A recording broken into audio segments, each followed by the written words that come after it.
बिस्मिल्लाहिर्रहमानिर्रहीम, अस्सलाम वालेकुम और खुशामदीद। इस उम्मीद और दुआ के साथ कि आप खैरियत से हैं, एक ब्रांड न्यू एक्सप्रेसो एपिसोड के साथ आपको वेलकम करते हैं। मैं हूं इमरान हसन और आपको बहुत ज़्यादा सुबह खैर। भाई उम्मीद है कि आपका दिन अच्छे से स्टार्ट हुआ है। लाहौर में तो आज दिन बहुत बिजी स्टार्ट हुआ है। मुझे लगता है कि वो लोग जो 3-4 दिन मुसलसल एक ब्रेक पे बैठे रहे ना कि हम कैसे घरों से निकलें या ना निकलें, वो जो दफ़ा 144 का शिकार थे या स्मोक का शिकार थे और फिर कुछ मौसम की शिद्दत का शिकार थे, भाई आज वो सभी लोग घरों से निकले हैं। बहुत ज़्यादा रश, बहुत ट्रैफिक हमें सड़कों पर देखने को मिला और उसके साथ ही एकदम से मुझे लगा कि स्मोक की शिद्दत में 2 दिन के बाद दोबारा से इजाफा हो गया। कुछ लोग तनकीद कर रहे थे पंजाब हुकूमत के ऊपर कि आपने स्मोक का अलर्ट या स्मोक के लिए आपने लॉकडाउन उस दिन क्यों लगाया जिस दिन आपको बारिश एक्सपेक्टेड थी, और वाकई बारिश की वजह से बहुत फ़र्क पड़ गया था। लेकिन कुछ लोग इस पर खुश भी हो रहे थे कि चलें कम से कम कुछ हद तक ये जो स्मोक की सिचुएशन है ये कम हो जाएगी। आज बार फिर सूरत हाल तकरीबन हुई है, स्मोक बहुत बड़ी मिकदार में हमें नज़र आ रही है। सो इसलिए गुजारिश आपसे ये कि जब भी घरों से निकलें try to wear a mask, अपने बच्चों का ख्याल रखें। और लाहौर के हवाले से हमें इतलात मिल रही है कि दुनिया भर में जो सबसे ज़्यादा पोल्यूटेड सिटीज़ हैं उनके अंदर आज फिर लाहौर इस रैंकिंग में दूसरे नंबर पे अनफॉर्चुनेटली, पहले दूसरे पे आता ही रहता है। सो इस कराची एंड देन हमारे साथ दीगर जो भारत के इनफेक्ट शहर हैं उनमें भी यही मसले रहते हैं। सो इस पर भी हम बात करेंगे, लेकिन इसके साथ साथ हम बात कर लेते हैं क्रिकेट की, चूँकि क्रिकेट मेला जिसके ऊपर हम सब लोग बहुत ज़्यादा उम्मीदें लगा के बैठे थे, हम देखते रहे कि कैसे पाकिस्तानी टीम ने परफॉर्म किया और साथ साथ हम इस पर बात भी करते रहे। खैर फाइनली पाकिस्तान क्रिकेट टीम का जो सफ़र था वर्ल्ड कप के लिए अपने इख्तिताम को पहुंचा। कैप्टन बाबर आजम पाकिस्तान वापस आए, एक निजी एयरलाइन के जरिए लाहौर पहुंचे। ये मनाजिर भी आपको दिखा रहे हैं जब बाबर आजम पाकिस्तान पहुंचे। और मेरे ख्याल में अब हमें थोड़ा सा बदल जाना चाहिए। कुछ हद तक मुझे लगता है कि हम बदले हैं। पहले हमारे प्लेयर्स जब कोई टूर्नामेंट हारते थे ग्रुप्स के अंदर आते थे, रातों के अंदर आते थे, मुख्तलिफ स्टेशन पे ड्रॉप होते थे। I mean there is no harm. अच्छी क्रिकेट बुरी क्रिकेट इस गेम का हिस्सा है। बहुत सारे प्लेयर्स हैं जो बहुत अच्छा नहीं खेल पाते। हमारी बॉलिंग बुरी तरह नाकाम हुई, बुरी तरह एक्सपोज हुई इस टूर्नामेंट के अंदर, लेकिन वहीं पे हमारे कुछ मैचेस बड़े अच्छे भी हमने जीते, बहुत अच्छे तरीके से हमने खेला। जैसे कि न्यूजीलैंड के खिलाफ हमारा मैच था, जैसे कि श्रीलंका को हमने बीट किया था चेस करते हुए। तो जनाब मेरे ख्याल में तनकीद अपनी जगह गेम के ऊपर ठीक है, लेकिन उस तनकीद का हद से बढ़ जाना बिल्कुल भी ठीक नहीं है। आई होप कि बाबर आजम जब यहाँ पे पहुँचे हैं तो कोई ऐसा नाखुशगवार वाक़या ना हुआ हो। हमारे दिल के बहुत करीब हैं, वर्ल्ड नंबर 1 है, रिसेंटली वर्ल्ड नंबर 1 थे, कुछ दिन पहले ही वर्ल्ड नंबर 2 पे गए हैं। लेकिन हम बहुत, मेरी कम से कम दिल में जहन में बहुत रिस्पेक्ट है बाबर आजम के लिए और तकरीबन सभी प्लेयरों के लिए। तकरीबन के लफ्ज़ इसलिए इस्तेमाल किया क्योंकि कुछ बेचारे खेल ही नहीं पाए ना, तो इसलिए हम क्या करें। खैर वर्ल्ड कप में हम 5वें नंबर पर रहे। पाकिस्तान कुछ बहुत सिग्निफिकेंट कारकर्दगी नहीं दिखा सका। लोगों ने नारे भी लगाए। इस मौके पर जो मैनेजमेंट स्टाफ था जब बाबर आजम यहाँ पे पहुँचे तो वो मौजूद था, उनके अहले खाना एयरपोर्ट पर मौजूद थे और बाकी खिलाड़ियों के हवाले से हम अगर बात करें तो वो अलग अलग परवाज़ों से पहुंचेंगे। दूसरी जानिब कल वंस अगेन 160 रन से बीट कर दिया इंडिया ने नेदरलैंड्स को और बड़ा शानदार इख्तिताम किया। 9 मैच खेले, 9 जीते, 18 पॉइंट्स के साथ इंडिया इज़ ऑन टॉप। भाई क्या बात है, what a top class cricket. I mean अपने होम ग्राउंड के ऊपर, अपने होम क्राउड के सामने इतनी अच्छी क्रिकेट शायद ही देखने को मिले। एक जानिब ये एज होता है तो दूसरी जानिब ये प्रेशर भी होता है, लेकिन इंडियन टीम हैज़ प्रूवन कि they are one of the best sides in the world. और फिल वक्त जैसी सूरत हाल लग रही है, मुझे लगता है कि भारत वर्ल्ड कप को छोड़ेगा नहीं। और कल क्या कहते, कल किसी ने लिखा हुआ था कि right arm quick spin, right arm quick bowler Virat Kohli के लिए जब उन्होंने कल बॉलिंग भी की और रोहित शर्मा ने भी बॉलिंग की। I mean they are just simply enjoying the tournament and this is how it should be. This is should be the cricket, the spirit of cricket. I mean जब आप क्रिकेट खेल रहे हैं तो फिर आप ऐसे ही खेलें कि आप उसको एंजॉय करें। रोहित शर्मा और विराट कोहली हमें वो क्रिकेट का स्पिरिट एंजॉय करते नजर आते हैं। The whole Indian cricket team 15 तारीख को पहला सेमीफाइनल खेला जाना है between India and New Zealand and that's going to be a very crunch match. चूंकि अब न्यूजीलैंड भी उस जख्मी शेर की तरह है जो थक गया है हार हार के वर्ल्ड कप्स को। आई मीन हर दफा सेमीफाइनल खेलते हैं, फाइनल खेलते हैं, पिछली दफा तो फाइनल की आखिरी बॉल तक चले गए, सुपर ओवर तक चले गए, टाइटल नहीं लेके जा पाए।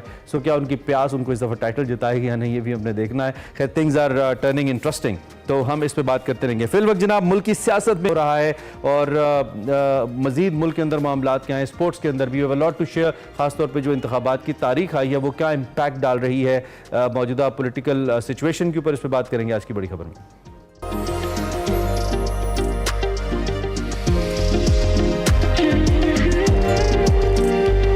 जी जी, तो बड़ी खबर में सियासत ही बड़ी खबर है। उसकी वजह है कि आप सियासत सुनना चाहते हैं, हम आपको सियासत बताना चाहते हैं। इंतखाबात की तारीख का ऐलान हुआ है और इस ऐलान के साथ ही जो सियासी जमातें हैं इनमें मुसलसल हलचल नजर आ रही है। कल तक का जो सियासी इत्तेहाद है वो एक दूसरे की कारकर्दगी से खुश बड़ी सियासी जमातों के लीडरान इस वक्त आमने सामने आने लगे हैं और लफ्जी गोला बारूद चलने लगा है। इल्जाम तराशी है, लाडला प्लस होने की बातें हैं। इस वक्त लाडला प्लस होने की बातें उनके हवाले से नहीं है जो जेल में है। इस वक्त लाडला प्लस होने की बातें उन के बारे में हैं जो जेल से बाहर गए, बाहर से फिर अंदर आए। ये बिल्कुल उसी गेंद की तरह है जो बाहर से पढ़ के अंदर आती है तो जो बैटर होता है वो क्लीन बोल्ड हो जाता है। तो ये वही बॉल पढ़ के अंदर आ रही है इस वक्त और कुछ बैटर्स को बड़ा एतराज है इसके ऊपर। That's why they talking about the level playing field. जो इंतखाबी मार्का है इसमें पंजाब में क्लीन स्वीप के दावेदार मुस्लिम लीग नून 2/3 अक्सरियत के लिए सिंध और बलोचिस्तान का रुख कर रही है। कहते हैं ना बड़ी देर की मेहरबान आते आते, और फिर इसके बाद कुछ लोग कहते हैं कि देर आयत दुरुस्त आयत। अब ये दोनों में से कौन सा फार्मूला लगता है तो 8 फरवरी बताएगी। लेकिन फिल वक्त मुस्लिम लीग नून की तवज्जो बलोचिस्तान और सिंध की तरफ गई है। ये खुशाइंद बात है क्योंकि इससे पहले कुछ खास तरजीह रही नहीं है सिंध का सूबा, खासतौर पर PMLN के लिए। जो लीगी रहनुमा है उससे MKM वफ्द की मुलाकात हुई है। GDA और दीगर जो छोटी सियासी जमातें हैं उनसे इत्तेहाद करने का अज़्म हुआ है और सिंध में पीपल्स पार्टी का जो कला है, जिसे कहा जाता है कि मजबूत किला है सिंध, उसका कला कमा करने की बात की जा रही है। गुज़िश्ता रोज़ नून लीग का जो एक वफ्द है उसने MKM के मरकज़ बहादराबाद का विजिट किया, यहाँ पे मुत्तहिदा के रहनुमाओं से मुलाकात की और दोनों सियासी रहनुमाओं ने, सियासी जमातों ने इनफैक्ट सिंध में भरपूर अंदाज में इलेक्शन मिलकर लड़ने और एक दूसरे को सियासी तौर पर एक दूसरे की जद्दोजहद है उसमें सपोर्ट करने की भी बात की है। इस मुलाकात के बाद एक मीडिया टॉक भी हुई जिसमें साबिका वज़ीर रेलवे ख्वाजा साद रफ़ीक भी बोले MKM से इत्तेहाद के लिए। उन्होंने कहा जी कि बातचीत एकदम नहीं हुई, हम काफ़ी अरसे से राब्ते में थे, ब्यूरोक्रेसी और अदलिया में इस्लाहात लाएंगे, एहतसाब के निज़ाम को तब्दील करेंगे। दूसरी जानिब खालिद मकबूल सिद्दीकी साहब थे, उन्होंने कहा कि एक नए दौर का आगाज़ कर रहे हैं जहाँ ताकत के बजाय आइन को मुकद्दम रखा जाएगा। असल बहरान नीयतों का है। This is very important but Khalid मकबूल सिद्दीकी साहब सेट एक दूसरे को तस्लीम करना चाहिए। उधर सिंध में नून लीग की जो एंट्री है इस पर पाकिस्तान पीपल्स पार्टी के रहनुमा शर्जील इनाम मेमन भी बोले हैं जो कि मसरूफ़ थे अपने साहबजादे की शादी में और काफ़ी लीगी रहनुमा उनके साहबजादे की शादी में उनके साथ नज़र भी आए। उनका ये कहना था कि नून लीग हमेशा धांधली से इक़्तिदार में आती है, इलेक्शन के वक्त इनको सिंध याद आ जाता है, वैसे इनको सिंध याद नहीं आता, लेकिन जितनी मर्जी इत्तेहाद बना लें। उन्होंने कहा जी कि सिंध तो हमारा है और किसी नाहल शख्स को यहाँ पे मुसल्लत नहीं किया जा सकता। दूसरी जानिब नवाज शरीफ साहब का बड़ा इंपॉर्टेंट विजिट एक्सपेक्टेड है, वो बलोचिस्तान का है। बलोचिस्तान के अंदर नून लीग को पहले भी मैंडेट मिला है, लेकिन BAP पार्टी आने के बाद क्या नवाज शरीफ और उनकी पार्टी की वो स्टैंडिंग बरकरार है या नहीं, और ये दौरे किस हद तक सूदमंद साबित होंगे और किस हद तक हेल्प मिल पाएगी PMLN की पॉलिटिकल स्टैंडिंग को in the house of parliament in terms of numbers in दौरों से। इस पर बात करने के लिए आमिर इलियास राना साहब हमारे साथ मौजूद हैं, सीनियर साफ़ी और तज्जियाकार। उनसे हम बात करते हैं। आमिर साहब, थैंक यू वेरी मच। आप कैसे हैं? ठीक ठाक हैं? अल्हम्दुलिल्लाह जी, बिल्कुल ठीक। शुक्रिया आपने ज्वाइन किया। ये नई डेवलपमेंट्स, ये नए दौरे, सिंध की जानिब तवज्जो, बलोचिस्तान की जानिब देखा जाना, आप नून लीग की इस पॉलिसी को नून लीग की मजबूरी कह रहे हैं जो कि पंजाब में उनका मुकाबला सख्त है, या सियासी बसीरत कह रहे हैं, या महज प्रीएम्प्टिव मेयर्स हैं to secure more seats in national assembly in coming elections?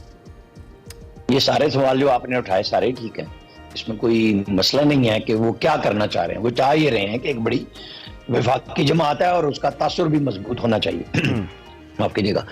और उसी हवाले से, और ये नवाज शरीफ साहब के आने से पहले से तय थी चीजें। जिस दिन 28 सितंबर को बशीर मेमन को बनाया गया था नवाज शरीफ इस्तकबाली कमेटी का सरबराह, मैंने उस दिन उनसे बात की थी और उस दिन उन्होंने कहा था कि हम JUI, MQM और GDA इकट्ठे इलेक्शन लड़ेंगे और ये चीजें तय हो चुकी हैं और हम जरदारी साहब को एक टफ टाइम देने की कोशिश करेंगे। अच्छा, ठीक बात है, जरदारी साहब, बिलावल भुट्टो दोनों मुस्तकिल पंजाब में कोशिशें करते रहे हैं कि पंजाब में पीपल्स पार्टी की वापसी हो सके, और जब IPP बन गई तो इन लोगों को शदीद धचका पहुंचा। उधर से BAP, जिसके कदूस बदिंजो उस वक्त सरबराह भी थे, वजीर आला भी थे, और वो चाह रहे थे कि पीपल्स पार्टी में जाएं, तो उन्होंने बतौर वजीर आला ही माजरत कर ली जरदारी साहब के, हमारे साथी को ख्याल है कि हम पार्टी बरकरार रखेंगे। और अब पार्टी इस तरह बरकरार है कि कदूस बदिंजो की जगह खालिद मक्सी उसके सरबराह बन चुके हुए हैं। और आधी BAP मुकम्मल तौर पर मुस्लिम लीग नून से निकली थी, तो आधी कल शामिल हो जाएगी PMLN में। पहले या सादिक जा चुके हुए हैं, कल भी जा रहे हैं, परवेज रशीद भी जा रहे हैं, शहबाज शरीफ भी जा रहे हैं और नवाज शरीफ की क़यादत में जा रहे हैं। और फिर BAP, जिस तरह MQM ने अलायंस इत्तेहाद एक अनाउंस किया, उस तरह बीएपी जो वहां पे ज़ाहिर है जान जमाली है, खालिद मक्सी है, काफी लोग हैं उसके अंदर, वो लोग आ रहे हैं। और जाम कमाल जो मुस्लिम लीग नून से ही गए थे, बीएपी के सरबराह भी बने थे। तज्जिया है ये जो आप कह रहे हैं? नहीं, ये खबर है, ये सारे शामिल हो रहे हैं, जाम कमाल वगैरह मुस्लिम लीग नून में आ रहे हैं। तो वहाँ वो एक तासुर ही हो रहा है कि जी पीपल्स पार्टी में देखें पिछले हफ्ते में काफी लोगों ने बलोचिस्तान से शमूलियत इख्तियार किया है। तो एक अच्छा होगा ये मैसेज के वफाकी जमातें हर सूबे में मौजूद है और इलेक्शन लड़ने की तैयारियां कर रही हैं। इसमें कोई मजायका नहीं है, कोई हजमंदी तो नहीं है कि जनाब आपने इधर नहीं आना, मैंने उधर नहीं आना। नवाज शरीफ और तो ये कहीं इलेक्टोरल प्रोसेस को फिर कतई कलामी की मदद डिस्टर्ब तो नहीं करेगा? क्योंकि अनवारुल हक काकड़ साहब फॉर्मर सेनेटर, आई मीन उनका भी तो ताल्लुक रहा है इस जमात से। अगर सारी आधे से ज्यादा जमात नून लीग में जा रही है तो ये तासुर तो मजबूत नहीं होगा कि आने वाला इलेक्शन और उस वक्त मौजूद जो केयर टेकर सेटअप है नून लीग की हिमायत करता नजर आएगा। देखिए ये सेटअप हो या ना हो, पिछली दफा हसन अस्करी साहब शायद वजीर आला पंजाब थे, उससे पहले नजम सेठी थे, एसएम जफर साहब वजीर इत्तलात थे निगरान हुकूमत के, और बाद में सेनेटर पीटीआई के हो गए। ये चलता है, सियासत इसी चीज का नाम है। उन्होंने तो फिर भी एक इखलाकी पोजीशन ली कि अपनी सेनेटरशिप से रिजाइन कर दिया कि मैं अब किसी सियासी जमात से नहीं हूं। लेकिन आप और हम कैसे भूल सकते हैं कि वो और जाम कमाल दोनों वजीर आजम नामजद होने से चंद हफ्ते पहले मरी में जाके मरियम नवाज और परवेज रशीद से मिले थे, और उन्होंने इस ख्वाहिश का इजहार किया था कि हम अब विफाक की जमात में ही सियासत करना चाह रहे हैं, विफाक के साथ मिलकर करना चाह रहे हैं। तो कोई छुपी हुई चीजें नहीं है कि मैं और आप कहें कि जी वो तासुर होते हैं, हमेशा होते हैं लोगों के कि कौन किसके साथ इंक्लाइंड है या नहीं है। असल इशू ये होगा कि इलेक्शन कमीशन इलेक्शन का जब प्रोसेस शुरू होगा वो कितना पायदार होगा, वो कितनी गैर जानिबदारी दिखाएगा। क्योंकि इलेक्शन का प्रोसेस तकरीबन 5-6 दिसंबर को इस तरह से अनाउंस हो सकता है कि जी 16 या 17 तारीख को कागजात नामजदगी शुरू हो जाएंगे लेने, कि आप फॉर्म लीजिए और जमा कराइए। ठीक है, तो ये अच्छी बात है कि इंतखाबी गहमा गहमी हो रही है। उसके अंदर कुछ जमातों को शिकायत होंगी, पाकिस्तान की अदालतें मौजूद हैं। हमें 2017-18 के इलेक्शन को भी देखना है कि उस वक्त क्या हो रहा था, आज क्या हो रहा था, सब एक ही जैसा हो रहा है। अच्छा, कोई तब्दीली नहीं नजर आ रही है। ये जो सिंध की आपने बात की है, क्योंकि सिंध के जो मकामी पाकिस्तान मुस्लिम लीग नून के रहनुमा है, मुझे भी उनके साथ थोड़ा काम करने का मौका मिला। उनके साथ इनफैक्ट प्रोग्राम्स काफी किया हमने जब आई वाज इन कराची। तो उनके गिले शिकवे बड़े रहते हैं, और आपको भी पता है कि कोई तंजीमी बहुत कोई एक स्ट्रांग स्ट्रक्चर नहीं है पीएमएलएन का कराची के अंदर या सिंध के अंदर। आपके ख्याल में जब ये अलायंस हो रहा है एमक्यूएम के साथ पीएमएलएन का, और हमें ये भी पता है कि एमक्यूएम कुछ ले कुछ दे की, इनफैक्ट हर जमाती लेकिन मेनली एमक्यूएम कुछ ले कुछ दे की पॉलिसी के ऊपर चलती है। उनका पीपल्स पार्टी के साथ भी इत्तेहाद रहा, उनका तहरीक इंसाफ के साथ भी इत्तेहाद रहा, अब नून लीग के साथ वो कर रहे हैं। तो इसमें कहीं जो लोकल जमात है वो अगेन उसी तरह से सफर करेगी। जो मकामी तंजीम साजी है पीएमएलएन वो क्यों नहीं करती सिंध के अंदर, और क्या मकामी अहदेदारों को शिकायत नहीं होंगी इस इत्तेहाद के बाद जो हुआ है? देखें, नाराजगियां और राजी होना ये सियासी जमातों के अंदर रहता है। नियाल आशिफ भी मौजूद हैं, पुराने हैं, सजा भी खाई है, कुछ 2-4 नाराज हो जाएंगे। अब मिफ्ता इस्माइल साहब की एक टीम थी, मिफ्ता इस्माइल साहब फारिग हो गए। मिफ्ता इस्माइल के भाई जो हैं वो 2018 में बड़े हैवी किस्म के डोनेशन इमरान खान को दे रहे थे।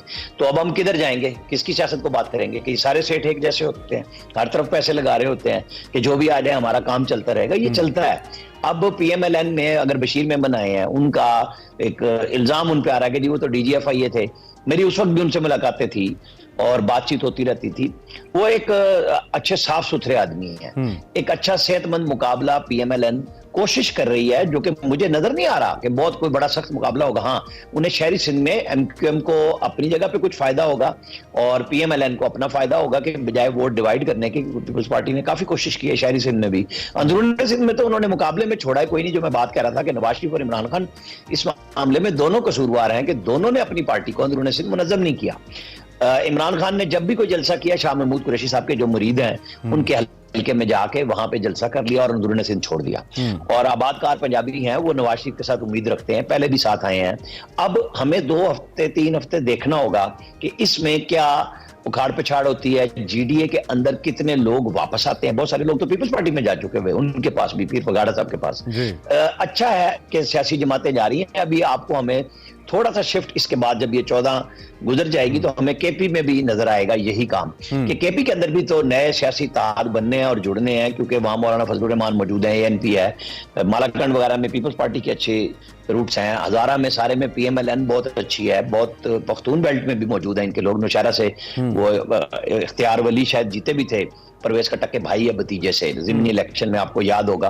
और खुद परवेज खट्टक एक अच्छी सियासी कुव्वत है। कितनी होंगी कट टू साइज हुई पीटीआई के मुकाबले में, ये 2-3 हफ्तों में चीजें सामने आएंगी। आफ्ताब शेरपाव साहब हैं केपी में, कोई लोग पीछे नहीं हट रहे कि सियासत खत्म हो गई है, सियासत बढ़ रही है आगे।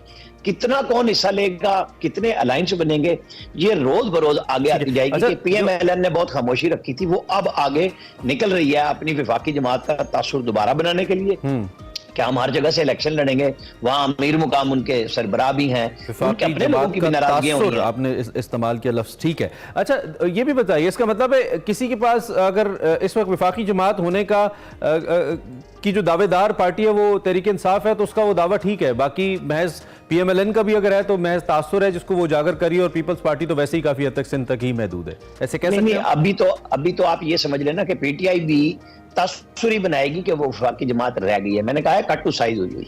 पीएमएलएन पहले भी सूबों से आती रही है, 4 सूबों से आती रही है, तो जाहिर है अब अगर उनके पार्टी कायद वापस आ गए हैं और 2018 में उनको पाबंद सलासल किया गया, मुकदमात बनाए गए, नाअहल किया गया, अभी भी नाअहली तो उनकी बरकरार है, लेकिन वो कोर्ट ऑफ लॉ में केस चल रहा है, अब चलता है, वो इलेक्शन को तो लीड कर रहे हैं। अच्छा, ना, वो भागते नहीं है। इस सारे अमल के अंदर, खास तौर पे मैं बलूचिस्तान को फोकस करके ये क्वेश्चन कर रहा हूं, इस सारे अमल के अंदर ये जो इत्तेहाद बन रहे हैं, इत्तेहाद टूट रहे हैं, इसमें जो सियासी नुमाइंदगान है वो तो शामिल हैं, लेकिन इसमें अवाम का कितना कोई हिस्सा है? आपको याद होगा जब 2013 से 18 के टेन्योर था, इसमें तकसीम किया गया था 2 टेन्योर्स के अंदर, 2 वज़राए आला के दरमियान नवाज शरीफ साहब ने, और एक अच्छी प्रेसिडेंट कायम की थी कि दोनों जमातों के मैंडेट का एहतराम किया जाए, लेकिन उसमें भी अवाम के लिए कुछ खातिर खा फायदा नहीं हुआ। और फिर अब बीच में पिछले 5 साल गुजरे, अब मजीद आगे नए अलायंस बनने जा रहे हैं, तो अवाम कहाँ स्टैंड करती है? क्या अवामी नुमाइंदों किससे भी कोई किसी किस्म की पुरसिश है कि वो अगर अवाम की बेस पे सिलेक्ट होकर आते हैं? दोनों सेनेटर साहिबान की भी मैं बात कर रहा हूँ और मुंतखब नुमाइंदगान की भी बात करूँ कि वो कुछ डिलीवर भी करें, खासतौर पर बलोचिस्तान में। देखिए, बलोचिस्तान में खवास ही सियासत कर रहे होते हैं और जेयूआई के अंदर से आवाम में निकल के आते हैं, लेकिन वो भी सारे बड़े अमीर लोग हो चुके हुए हैं, सारे के सारे, जो पश्तून बेल्ट से जेयूआई आती है। अब जो बलोच हैं, सरदार हैं, वही आपस में तय करते हैं ना कि कौन किस पार्टी में जा रहा है। फिर अपनी सरदारियों के कबायली निजाम मौजूद हैं वहां पे।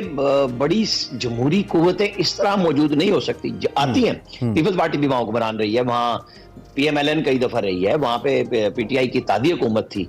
किसी ने आम आदमी को इस तरह बराह रास्त अप्रोच नहीं किया, लेकिन हाँ, आम आदमी के लिए जो चीजें लैक करती थी कि वहां कम्युनिकेशन के जराए नहीं थे, वो नवाज शरीफ ने बेपनाह गवादर में और ये जो सी पैक शुरू किया और फिर सारा रूट बनाया। इसको आपको याद होगा, बहुत तस्वीरें भी जनरल राइट शरीफ ड्राइव कर रहे थे और नवाज शरीफ उसको, एफडब्ल्यूओ ने वो सड़कें बनाई, पाकिस्तान को एक सिरे से दूसरे से मुंसलिक किया। तो सियासी अमल जारी रहे, राब्ते जारी रहे हैं, तो लोगों के लिए रास्ते बनते हैं। वहीं पे आपको पता है कि दहशतगर्दों ने भी, खासतौर पे इंडिया और फिर टीटीपी, इन लोगों ने बेपनाह वहां पे काम किया है पाकिस्तान के अंदर अनरेस्ट पैदा करने के लिए, और बलूचिस्तान उसका सरगर्म हिस्सा रहा। वहां से उनको मारा भी गया, दोबारा भी गया। आपको और हमें भूलना नहीं चाहिए कि आई थिंक नेपाल में या बांग्लादेश में मोदी ने तकरीर भी की थी कि बलूचिस्तान से हमने तुम्हारा बांग्लादेश भी लिया। तो पाकिस्तान की फोर्सेस भी वहां पे हैं, क्योंकि जाहिर है कि स्कैटर्ड आबादी है, मीलों दूर बंदा नहीं होता। सड़क बनाने के लिए भी आपको कई किलोमीटर, यानी 100 किलोमीटर तक से पानी के बाउजर लाने पड़ते थे कि पानी तो चाहिए ना सड़क को बनाने के लिए। वो कोई आसान काम नहीं था और दहशतगर्दी हो रही थी।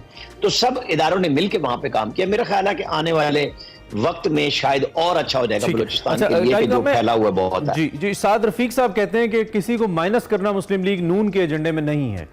उनका इशारा यकीनन चेयरमैन तहरीक इंसाफ की तरफ है। वो माइनस तो नहीं है, लेकिन पॉलिटिकल अमल का उस तरह एक्टिव हिस्सा भी नहीं है, जेल में है। तो क्या इसका मतलब हम ये समझे कि जो बाकी मानदा तहरीक इंसाफ है, उससे पीएमएलएन सियासी तौर पे कहीं इत्तेहाद तो नहीं कर रही, हाथ तो नहीं मिलाने जा रही? ऐसा हो सकता है, या फिर उनका इशारा ये है कि जो इस वक्त जेल में है वो वापस आ जाएंगे? क्या इशारा है? साद रफीक साहब किस जानिब इशारा करते हैं आपके ख्याल में? नॉर्मली सवालात होते हैं और उनके जवाब में इस तरह की चीजें आती हैं। वो होता है ना कि आपने उसको अंदर करा दिया, वो कहते हैं हमने नहीं कराया। खान साहब क्या कहते थे? मैंने नहीं कराया। लेकिन खान साहब की सारी गुफ्तगू, फिर जनरल बाजवा मैंने मियां साहब को अंदर नहीं कराया, वो भी कहते थे। जनरल बाजवा के इंटरव्यूज आए तो उन्होंने बताया कि इमरान खान की फरमाइश होती थी कि इससे सजा भी करो, इसे जेल भी करो, वरना मेरा इलेक्शन नहीं बनेगा। अब जब कभी कोई हम फर्ज कर लें कि अगर आज ये बात है, तो PMLN के लोगों ने तो 2-2 ढाई साल, ये ख्वाजा साद रफीक ने सिर्फ नैब के केस में जमानत कराने के लिए 2.5 साल जेल में गुजारे, इनके भाई ने भी। यहाँ तो जमानतों दर्जनों जमानतें PTI के लोगों के लिए हुई, या फिर ये दर्जनों के हिसाब से भाग खड़े हुए अपनी पार्टी से 2 हफ्ते 3 हफ्ते में, चाहे ये शुमाली इलाका जात में गए या कहीं खड़ा होकर आके बोले तो सही कि मैं कहाँ गया था, मुझे किसने उठाया था, आपको और हमें पता है, लेकिन PMLN ने तो नहीं ये काम किया। अब अच्छी बात है अगर ये लोग ये बात कर रहे हैं और इमरान खान साहब जेल से पॉलिटिकल लोगों को आगे करें पार्टी के अंदर, क्योंकि अब उनको हाई कोर्ट से अगर रिलीफ नहीं मिलता तो 5 साल की नाअहली तो ऑलरेडी उनकी मौजूद है तोशाखाना केस में, कि इलेक्शन तो वो नहीं लड़ सकते। अब जेल में वो कितना अर्सा रहेंगे, सुप्रीम कोर्ट में उन्होंने अपनी साइबर केस में बेल अप्लाई की हुई है और बाकी चीजों में भी उनके केसेस अब फाइनल शेप में जा रहे हैं। तो ये बड़ा अच्छा चीजें हैं, इलेक्शन से पहले बहस भी हो रही है मुल्क के अंदर और अपनी अपनी पार्टियों के राब्ते कर रहे हैं, उनका ख्याल है कि उनके खंबे जीत जाएंगे। तो ये बड़ा अच्छा हमारे लिए सवाल होगा, दिलचस्पी होगी, हमें देखना चाहिए कि कैसे PTI अब इस इब्तला में अपने आप को कामयाब करती है। ठीक है, ठीक है, ठीक है, thank you very much. Aamir Ilyas Rana साहब सीनियर साथ मौजूद थे, तजिया आपने सुना। एक ब्रेक लेते हैं, ब्रेक की बात आती है। शिकस्त तो फतह मियाँ इत्तफाक है, लेकिन मुकाबला तो दिले नातवा ने खूब किया। ये शेर हम पढ़ सकते थे अगर हम सेमीफाइनल खेल के वापस आते हैं ना। उससे पहले तो पता नहीं, अब कुछ लोग कहेंगे ठीक पड़ा, कुछ लोग कहेंगे नहीं नहीं अभी नहीं बनता ये, लेकिन मुझे लगा नहीं, मुकाबला दिले नातवा ने खूब किया। शुरू में थोड़ा बुरा खेले, फिर हम थोड़ा अच्छा भी खेले। पाकिस्तान क्रिकेट की बात कर रहे हैं। पाकिस्तान क्रिकेट टीम जो कि काफ़ी ज़्यादा कॉन्ट्रोवर्सीज़ का शिकार रही, क्रिकेट बोर्ड के अंदर बहुत सारी तब्दीलियाँ आती रहीं, इन सारी कॉन्ट्रोवर्सीज़ और तब्दीलियों के बावजूद Pakistan cricket team world cup का अपना सफ़र मुकम्मल करने के बाद अब वतन वापस आना शुरू हो गई है। कप्तान बाबर आजम रात को निजी एयरलाइन के जरिए, मैंने आपको प्रोग्राम के आगाज में बताया था, पाकिस्तान पहुंचे, उनका इस्तकबाल किया गया, लोगों ने उनको वेलकम किया। After all he is world number 1, I call him. कुछ दिन पहले तक रहे हैं, अब उनकी पोजीशन थोड़ी सी तब्दील हुई है, लेकिन टेस्ट के अंदर, वनडे के अंदर, T20 के अंदर दुनिया के बेहतरीन बल्लेबाज हैं, पाकिस्तान के कप्तान हैं, पाकिस्तान को पहली दफा वर्ल्ड कप के अंदर भारत के अगेंस्ट फतह दिलाई है, और बहुत कुछ है बाबर क्रिकेट के ऊपर आमिर जब हम गिनना शुरू करेंगे। दूसरी जानिब पाकिस्तान के खिलाड़ियों के हवाले से आपको बताएं तो जो मुकम्मल टीम है वो 2-3 डिफरेंट पैचेस के अंदर पाकिस्तान आएगी, डिफरेंट ग्रुप्स के अंदर आएगी। रात इंग्लैंड के खिलाफ, इनफैक्ट पिछले दिन इंग्लैंड के खिलाफ जो 338 रन का हदफ था पाकिस्तान को दिया गया, वो अबूर करना था, पाकिस्तान की टीम नहीं कर पाई थी, और आखिरी मैच भी इंग्लैंड के खिलाफ हम हार गए थे। दूसरी जानिब जो कल मैच हुआ था इंडिया वर्सेस नीदरलैंड्स, इंडिया का आखिरी मैच था। Once again I would like to appreciate the kind of cricket India was playing, भाई बहुत ही जबरदस्त। उन्होंने अपने 9 के 9 मैचेस, यानी कि इंडिया हैज प्रूवन कि वो number 1 team in a sense बन रही है कि दुनिया की सभी टीमों को, जो प्लेइंग 11 जितनी भी हैं दुनिया की, उनको हरा के वो इस वर्ल्ड कप में अनबीटन आगे जा रहे हैं। कल इस सिलसिले का दूसरा मैच न्यूजीलैंड के खिलाफ वो खेलेंगे, इनफैक्ट 15 तारीख को, and that will be the semifinal of this cricket world cup.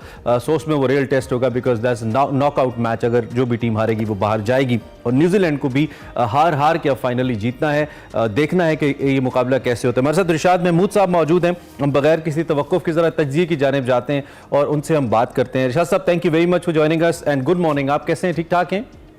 जी अल्लाह का शुक्र है, आप बताइए। एक वक्त होता था, आप तो बीइंग जर्नलिस्ट आपने बड़े ऐसे इवेंट्स कवर किए होंगे, खास तौर पे जब पुराने हमारे कई कप्तान, कई खिलाड़ी कहते नजर आते हैं कि छुप छुप के आना पड़ता था, रातों की फ्लाइट्स लेना पड़ती थी, जब हार जाते थे बड़ा प्रेशर होता था और लोग बाज़ औक़ात घरों के बाहर भी पहुंच जाते थे। क्या ये अब भी सिलसिला वही है, होना चाहिए या नहीं? स्पोर्ट्स को स्पोर्ट्स के तौर पर लेना चाहिए, हमारे खिलाड़ी बाइज्जत तरीके से वापस आएँ, आके अपनी गलतियों पर काम करें और फिर नए जज्बे के साथ दोबारा से जाएं, बिकॉज क्रिकेट गोज ऑन। आप इसको कैसे देखते हैं? जी हाँ, आपकी बात तो बिल्कुल सही है। वाकई ये है कि बहरहाल हमारे पाकिस्तान के एम्बेसडर्स होते हैं स्पोर्ट्समैन और क्रिकेटर्स भी, और उनको वेलकम करना चाहिए। बहरहाल उनकी खामियां खूबियां हर एक में होती हैं, चीजों को अप्रिशिएट भी करना चाहिए, क्रिटिसाइज भी करना चाहिए, लेकिन एक जिसे कहते हैं तामीरी तनकीद में कोई हर्ज नहीं है। ये अलबत्ता जरूर है कि जाहिर है लोगों का, आपको पता है कि इतना बड़ा पैशन है पाकिस्तान में क्रिकेट, इतना ज्यादा कि वो उसमें बहुत ज्यादा उनकी फीलिंग्स इन्वॉल्व होती हैं, इमोशंस इन्वॉल्व होते हैं, तो वो इतना स्ट्रांगली फील करते हैं अगर टीम अच्छा परफॉर्म ना करे तो इसलिए उनका वो रिएक्शन आता है, जो कि मैं समझता हूं कि एक जायज भी है, क्योंकि उनकी बड़ी उम्मीदें भी होती हैं।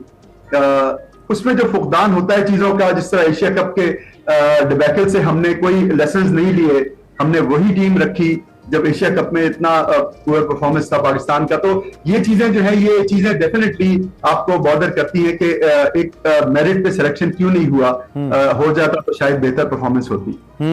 ठीक है, ठीक है।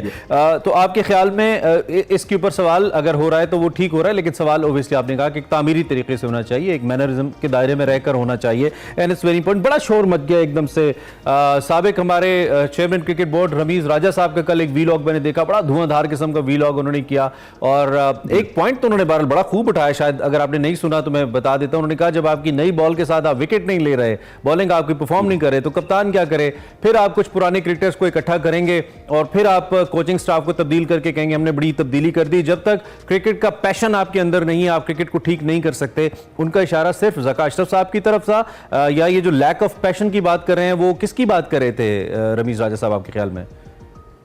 जी हाँ, ये देखिए, ये वैसे मेरे ख्याल में वो एक ओवरऑल एक जो पुअर प्लानिंग है उसकी तरफ इशारा कर रहे थे, जो पाकिस्तान क्रिकेट बोर्ड के बिहाफ पर भी है, टीम के बिहाफ पर भी है, कोचेस के बिहाफ पर भी है। ये चीजें सारी चीजें मिल के जो है वो बनती हैं, एक टीम जो है वो आगे बढ़ती है और एक बेहतरीन परफॉर्मेंस देती है। तो उसमें जाहिर है यहाँ जो कंट्रोवर्सीज हुई पाकिस्तान क्रिकेट बोर्ड की, वो जाहिर है प्लेयर्स उनसे यानी वो तो नहीं हो सकते, मुबर्रा तो नहीं हो सकते, जाहिर है उनको भी समझ में आ रहा होता है, वो जो छप रहा होता है उससे वैसे डिस्टर्ब होते हैं वो। तो ये सेंट्रल कॉन्ट्रैक्ट का भी issue through out world cup चलता रहा, हम उसकी बाज़गत सुनते रहे। तो ये चीजें जो है ये बहुत पहले सॉर्ट आउट हो जानी चाहिए थी, ताकि प्लेयर्स अपने गेम पे कंसंट्रेट करते। तो देखिए, अगर अगर इसका एक पूरा जायजा लिया जाए तो हमने सिर्फ एक मेजर टीम को हराया है, न्यूजीलैंड को। हमने बाकी श्रीलंका को, बांग्लादेश को, उससे पहले नेदरलैंड्स को, इनको हराया, लेकिन किसी मेजर और टीम को हम शिकस्त नहीं दे सके। न्यूजीलैंड का भी मैच जो है वो डकवर्थ लुइस पे डिसाइड हुआ। तो पाकिस्तान की टीम डेफिनेटली इससे तो बेहतर थी जितना उनका परफॉर्मेंस सामने आया, और मेरा ख्याल है अगर बेहतर सिलेक्शन होता, बेहतर प्लेइंग 11 का सिलेक्शन होता, तो मेरे ख्याल में कुछ बेहतर नतीजे आ सकते थे। अच्छा, कुछ लोगों ने कहा कि पाकिस्तानी टीम जितना खेली है उतनी उसकी कैपेसिटी थी, हमारी उम्मीदें ज्यादा थी, हम उम्मीदें ज्यादा लगा बैठे थे। ऐसा नहीं था आपके ख्याल में? नहीं, अब ऐसा नहीं था, ये टीम परफॉर्म करती रही है, आखिर यही टीम नंबर 1 हुई थी उससे पहले जब एशिया कप था। तो ये बात नहीं है, ऐसे परफॉर्मेंस दी है पाकिस्तान ने, लेकिन ये कि अब जिस तरह की एक बात आपने भी पिछले प्रोग्राम में बिल्कुल सही कही कि जब हम हर मैच में देख रहे हैं कि हारिस रऊफ जो है वो 80+ रन दे रहे हैं, तो चलिए हमारे पास जो ऑप्शंस हैं, चलिए जो ले गए ऑप्शंस, उसमें हसन अली हैं, उनको तो खिला सकते थे उनकी जगह डेफिनेटली। और यानी कुछ एक थोड़ा सा बैटिंग ऑर्डर को उस हिसाब से चेंज करते, जिस तरह इंग्लैंड के खिलाफ आखिरी मैच था उसमें कुछ वक्त भी मिला था पाकिस्तान को, 1 हफ्ते का। उसमें कैप्टन के भी स्टेटमेंट आए थे मिकी आर्थर के कि हम बहुत प्लानिंग के साथ इस मैच में जाएंगे, लेकिन सच्ची बात है कि कोई प्लानिंग नजर नहीं आई उस मैच में। हारिस की तो रिशाद भी ऐसा लगता है हारिस की तो सबसे अच्छी परफॉर्मेंस इंग्लैंड के खिलाफ ही रही है बैटिंग के अंदर जो उन्होंने दिखाई दी। अच्छा, प्लानिंग का फुकदान नजर आया डेफिनेटली। और जिस तरह के शादाब खान की परफॉर्मेंस बहुत बात हो रही है, वो एशिया कप में भी हो रही थी, लेकिन अगर काश ऐसा होता कि अगर यानी उनकी जगह अबरार या कोई और स्पिनिंग ऑलराउंडर सेलेक्ट करते और उनको शादाब को जरूर रखते, लेकिन रिजर्व में रखते, कोई ऐसा वक्त आता तो उनको खिला भी लेते। लेकिन ये कि रिजर्व खिलाड़ी भी हमारे मौजूद थे, जिस तरह के मोहम्मद हारिस थे और जमान खान और अबरार, उनको भी यूटिलाइज। हमारी जो बॉलिंग का शोबा, खासतौर पर आपने स्पिन का चूंकि जिक्र किया, talk about Shadab, talk about Nawaz, talk about Usama, मैं आज अभी आते हुए इनफैक्ट मैं सुन रहा था, तो इन सब की आई बिलीव 6 विकेटें, 4 विकेटें, 2 विकेटें, and they have been very expensive. 40-40, 50-50 run के एवज इनका इकोनॉमी रेट रहा, ओवर भी कम किए। शादाब तो बड़े डिजास्टर्स लगे, मतलब शादाब इतने बुरे प्लेयर नहीं है। शादाब ने हमारी जो लोकल लीग्स हैं, इनफैक्ट इंटरनेशनल मैचेस के अंदर भी is been a very good player, लेकिन बड़े ही ऑफ कलर नजर आए। ऐसा लग रहा था कि जैसे बिल्कुल कोई बेसिक किस्म का क्रिकेटर है जिसको नहीं पता, जो बिल्कुल ही हैज लॉस्ट समवेयर, इस तरह की क्रिकेट खेली। तो ये बुनियादी तौर पे वो प्रेशर था शुरू में पड़ा या नहीं, इतने बड़े मुकाबले में जाके एक्सपोज ही हो गए हमारे, खास तौर पे हमारा जो पेस अटैक के साथ स्पिन अटैक था? जी हाँ, नहीं, ये भी आपकी बात सही है कि एक प्रेशर था डेफिनेटली। उनको ये भी पता था शादाब को कि उनके सिलेक्शन पे बहुत बात हो रही है पाकिस्तान में, लेकिन ये जरूर है कि डेफिनेटली एक प्लेयर जो है वो, जिसे इंग्लिश में जो मुहावरा है, he should go back to the basics. थोड़ा सा चीजों को देखना चाहिए था, कोचेस के साथ सॉर्ट आउट करना चाहिए था। अब देखिए कि इसी टूर्नामेंट में एडम जैम्पा, जिनको पहले 2 मैच में कोई खातिर खा कामयाबी नहीं हुई, लेकिन 22 विकेट लिए उन्होंने इवेंचुअली, तो इतना फर्क तो नहीं होना चाहिए कि जैम्पा भी एक यंग स्पिनर है, शादाब का तो काफी तजुर्बा हो चुका है, तो वो उन्होंने अप्लाई नहीं किया। और अगर वो नहीं कर रहे थे तो कम से कम कुछ ऑप्शंस को ट्राई, जिस जमाने में उनको कंकशन हुआ था 3 मैचेस में बैठे, उसमें बिल्कुल आसानी से और बिल्कुल लेजिटिमेटली आई थिंक अब्रार को ड्राफ्ट इन किया जा सकता था टीम में। चले, बाकी गेम तो अपनी जगह, दोस्ती का हक अदा किया बाबर ने, आपको लगता है इंग्लैंड के खिलाफ भी शादाब को मौका दिया उन्होंने? जी हाँ, बिल्कुल दोस्ती कहा कि मैं कहूंगा कि पुअर जजमेंट है जिस तरह से किया उन्होंने, तो ये इस तरह नहीं होना चाहिए था। और मैं समझता हूँ कि देखिए बॉलर्स को काफी हम देख रहे थे कि मुसलसल टीम 300 प्लस कर रही हैं और कोई उसको बंद बांधने की बात या कोई नजर नहीं आती, कोई एफर्ट कि कैप्टन जो है वो कुछ सीनियर प्लेयर्स को कंसल्ट कर रहे हैं, कोई ऑन ग्राउंड मीटिंग हो रही है, कोई किसी बॉलर को चेंज किया जा रहा है। वो एक अजीब, एक ही लगता था कि ढर्रे पे टीम चल रही है, जिसमें कोई ऐसी कोशिश नहीं हो रही कि टीम की कोई प्लानिंग को चेंज किया जाए होती है नजर आती है। अच्छा, टाइम मेरे पास कम है। 9 played 9 won, India has been spectacular. I mean पूरे टूर्नामेंट के अंदर अनबीटन, हर शोबा बेहतरीन रहा। बॉलिंग जहां पे थोड़ी खिसकी, बैटिंग में बेहतरीन परफॉर्म किया, जहां पे बैटिंग हिली वहां बॉलर्स ने नहीं हिलने दिया। Everything is been up to the mark. Indian cricket को आप कैसे देखते हैं? होम क्राउड, होम ग्राउंड और 9 मैचेस खेल के 18 points, top of the line, कैसे देख रहे हैं आप? जी अच्छा, इसमें देखिए आप, इसमें 2 चीजों से बहुत वाज़ेह हो जाती है इंडिया की जो प्लानिंग है। एक तो आपने देखा होगा कि इस वर्ल्ड कप के लिए जो स्टेडियम्स उन्होंने बनाए, इतने शानदार स्टेडियम्स उन्होंने तैयार किए, बिल्कुल वर्ल्ड टॉप लेवल के, और इसमें उनका एक डेडिकेशन नजर आता है कि प्लेयर्स को कितना बेहतर इंसेंटिव्स देने हैं, उनको कितनी बेहतर ट्रेनिंग देनी है। एज लॉन्ग बैक एज 1986 इन्होंने MRF एकेडमी कायम की, जिसमें डेनिस लिली को उसका हेड मुकर्रर किया और सुनील गावस्कर को उसमें एडवाइजर रखा। तो एक पूरी एक सिस्टमैटिक वे में चले हैं वो, और बहुत अच्छे प्लेयर्स उनकी ग्रूमिंग में इन्वॉल्व रहे हैं, राहुल द्रविड़ और लक्ष्मण वगैरह। तो ये पूरी एक स्ट्रेटेजी है जो कामयाब हो रही है। बहुत यानी शुभमन गिल जैसे प्लेयर सामने आ रहे हैं और श्रेयस जैसे, वो पूरी एक इन डेप्थ लग रहा है। अच्छा, हमारे डोमेस्टिक का आई एम सॉरी टू से, लेकिन वो कंपेटिटिव स्टैंडर्ड नहीं है, वो बढ़ाने की जरूरत है बहुत ज्यादा। कैसे बढ़ेगा वो? जी हाँ, देखिए वो डिपार्टमेंट्स खत्म कर दिया, कुछ भी था, लेकिन उसमें अगर आप उसमें परफॉर्मेंस को कंपेयर कर दें तो नेशनल बैंक, हबीब बैंक, UBL, इनकी कम से कम एक पार्टिसिपेशन होता था। एक प्लेयर्स को ये अपने लेवल में लेते थे, उनको ग्रूम करते थे, तो फिक्र मार्च की फिक्र प्लेयर को नहीं होती थी, बल्कि अपने गेम पे कॉन्सेंट्रेट करते थे। उसी में से हमारे मेजॉरिटी 99% प्लेयर्स, हमारे जो टॉप प्लेयर्स हैं, वो डिपार्टमेंट से हैं। बिल्कुल इंडीड, ये हमारी मुल्क और क्रिकेट की तारीख के सबसे बेहतरीन प्लेयर्स में से एक, सबसे बदतरीन फैसला था हमारे फॉर्मर प्राइम मिनिस्टर का, जिन्होंने ये डिपार्टमेंटल क्रिकेट खत्म की।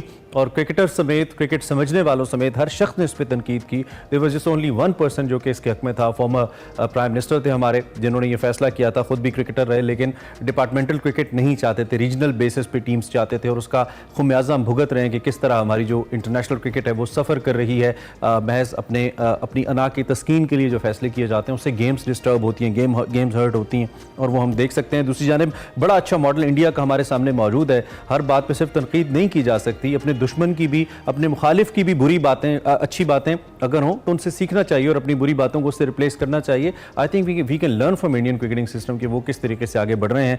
और इंडीड हमारे पास दुनिया के बेहतरीन प्लेयर्स मौजूद हैं, लेकिन टीम को 1 यूनिट होने की जरूरत है। इस पर हम बात करते रहेंगे। फिर वक्त एक ब्रेक लेते हैं, और ब्रेक के बाद एक इंतहाई टैलेंटेड खातून से आपकी मुलाकात कराएंगे, जो कि डेफिनेटली आपको बहुत हैरान करेंगे अपने टैलेंट से। ब्रेक के बाद आते हैं। Welcome back. एक्सप्रेसो टैलेंट से भी आपकी मुलाकात करवाएंगे, लेकिन फिल वक्त आपको एक्सप्रेसो किताब की जानिब लिए चलते हैं, जहां आज वकार अहमद मलिक साहब बात कर रहे हैं बेमिसाल अफसानों का मजमुआ किताब गुस्से की नई फसल के हवाले से। ये किताब क्या है आपको दिखाते हैं।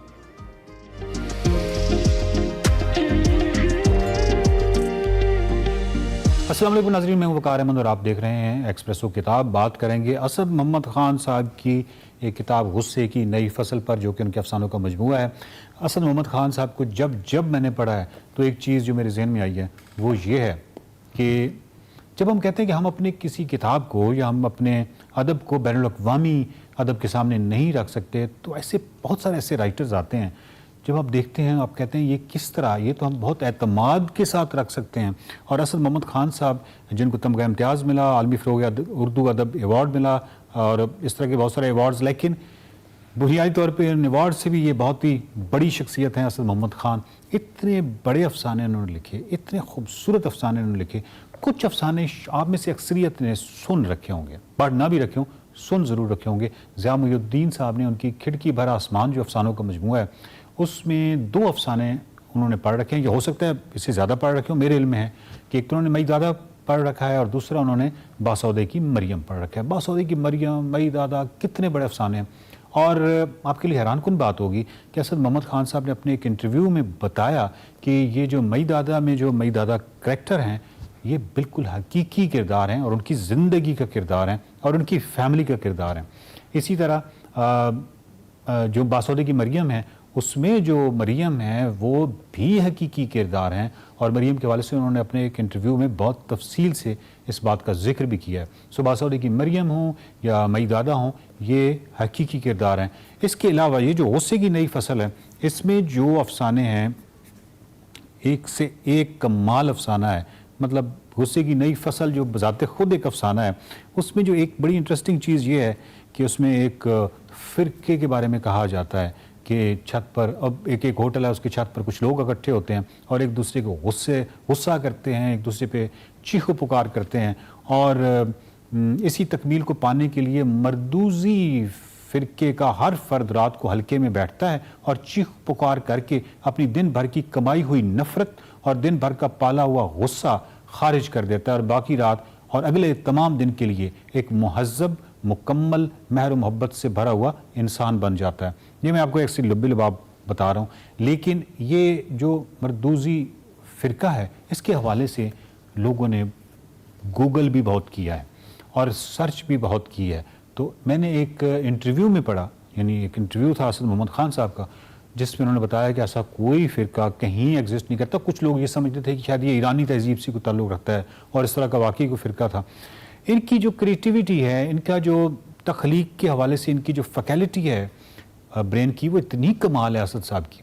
और यही तो एक बड़ा फ़नकार होता है कि ये उनके ज़हन की एक इख्तरा थी, या यूँ समझिए कि उन्होंने ख़ुद ये फ़िरका या ये तमाम इसके जो खद ख्याल हैं ख़ुद तराशे हैं, लेकिन वो इतने कमाल हैं कि उन पे किसी तरह का भी अफसाना होने का या गैर हकीकी होने का गुमान तक नहीं गुजरता। और जब वो आप अफसाना पढ़ते हैं तो उसके बाद आप गूगल करना शुरू कर देते हैं कि ये फ़िरका कहाँ था। हालांकि ऐसा कोई फ़िरका नहीं था।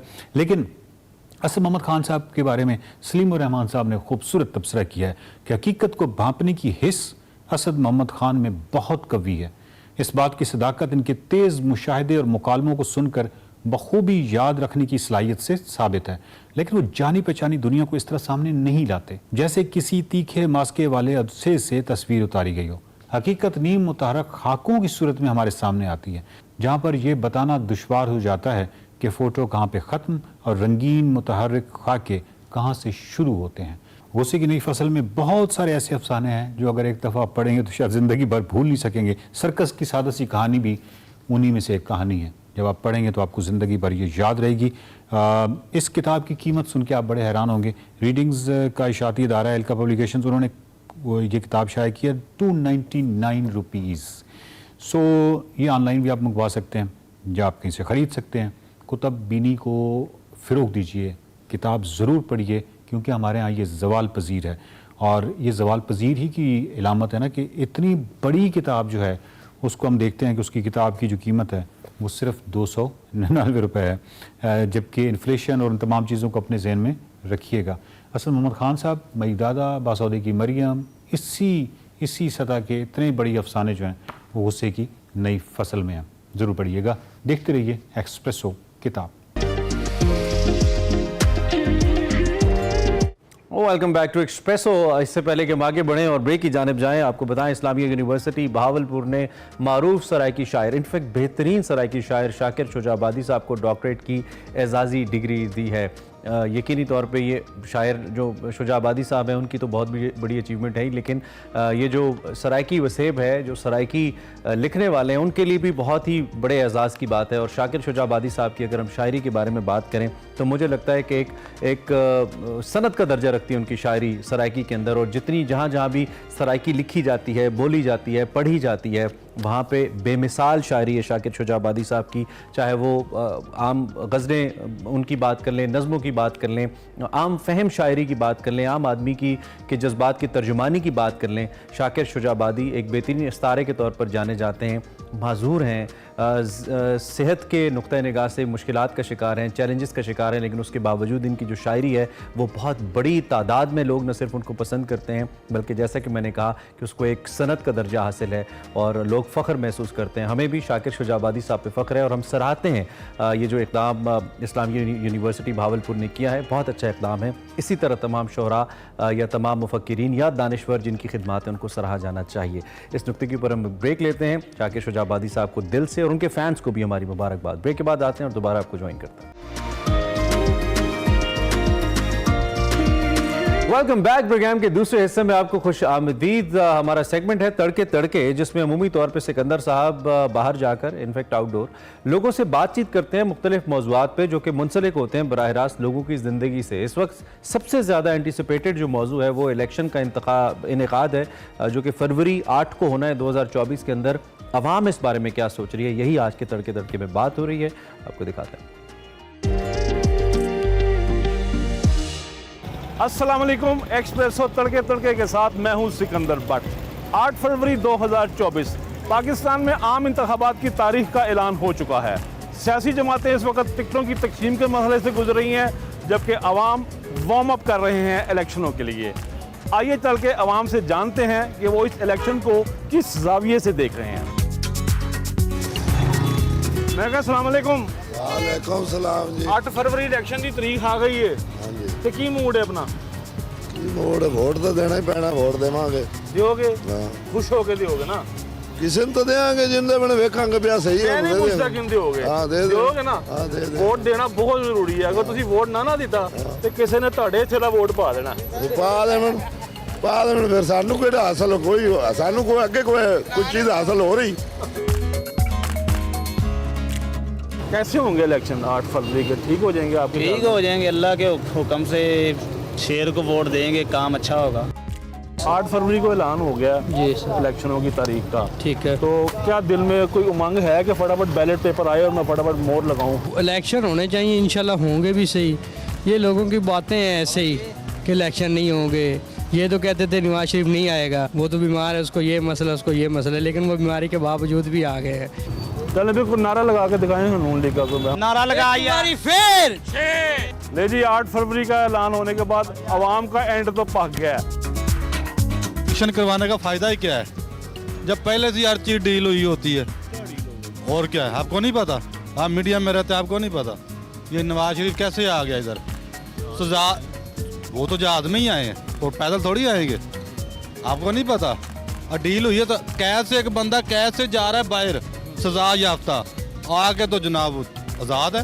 उसके जो साथी जो थे वो सारे उसको मिल गए, आज कल मिल नहीं गए, आपको नहीं पता चला क्या उस पर पाबंदी?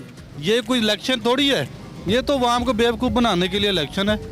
आपको लगता है कि जिस तरह मियाँ साहब ने पाकिस्तान आने से पहले एक लेवल प्लेइंग फील्ड मांगी थी कि जी हमें तमाम पार्टियों के लिए एक लेवल प्लेइंग हो, हर तरह एक तरह का मैदान मिले, तो आपको नहीं लग रहा आपके पाकिस्तान में? तो उसको छोड़े ना बाहर, निकालें उनको बाहर। चेयरमैन क्यों PA बिठाया? को? हाँ, क्यों बिठाया हुआ है इन्होंने? बिठाएं और बुलाएं उनको बाहर, फिर देखें ना, फिर मैदान लगता है। ये भाई कह रहे हैं ना कि नवाज शरीफ बाहर आया है, तो वो तो जाहिर है कुछ साबित भी नहीं हुआ, तो वो बाहर आ गया, तो ये भी कुछ साबित कर ले पीटीआई के कुछ भी नहीं ले गया दिया तो मैंने बेगना हूँ। ठीक है। हाँ जी। नवाज शरीफ नून लीग की हिस्ट्री है। जब उन्होंने हुकूमत करनी है तो इस मुल्क में होंगे, उसके अलावा आपको इस मुल्क में नजर नहीं आएंगे। अस्सलाम वालेकुम लाला। वालेकुम सलाम। 8 फरवरी पाकिस्तान में इलेक्शन की तारीख का ऐलान हो गया। जी जी। क्या समझते हो आप, हालात बेहतर हो जाएंगे? नहीं जी, नहीं करवा सकते, गवर्नमेंट नहीं करवाएंगे। क्यों नहीं करवाएंगे? वैसे उल्लू बना रहे हैं जी, नहीं करवाएंगे इलेक्शन। नहीं, कैसे उल्लू बनाएंगे यार आप? वैसे उल्लू बनाते हैं, पहले भी ऐसे ही उल्लू बनाते रहे, पहले भी 1-2 मरतबा ऐलान हुआ है तो नहीं करवाएंगे। अच्छा चले, अगर 8 फरवरी को इलेक्शन हो जाती है तो आप वोट किसको देंगे? हो जाए तो अच्छी बात है, वोट दे देंगे, फी सबिल्लाह दे देंगे तारिक लबाई को। अस्सलाम वालेकुम जी। सर ये बड़ी रौनक मेला लगा हुआ है, खैर है कोई? इंतखाबात की गहमा गहमी है, जिस सिलसिले में एक राब्ता आवाम मुहिम शुरू हो चुकी है और लोग एक दूसरे से मुलाकातें, सियासी पार्टियां मुलाकातें शुरू कर रही हैं। अभी तो 70 दिन पड़े हुए हैं इंतखाबात के लिए एक बहुत बड़े हलके के अंदर नीचे तक पहुंचना और लोगों से मुलाकातें करना एक बहुत बड़ा काम है।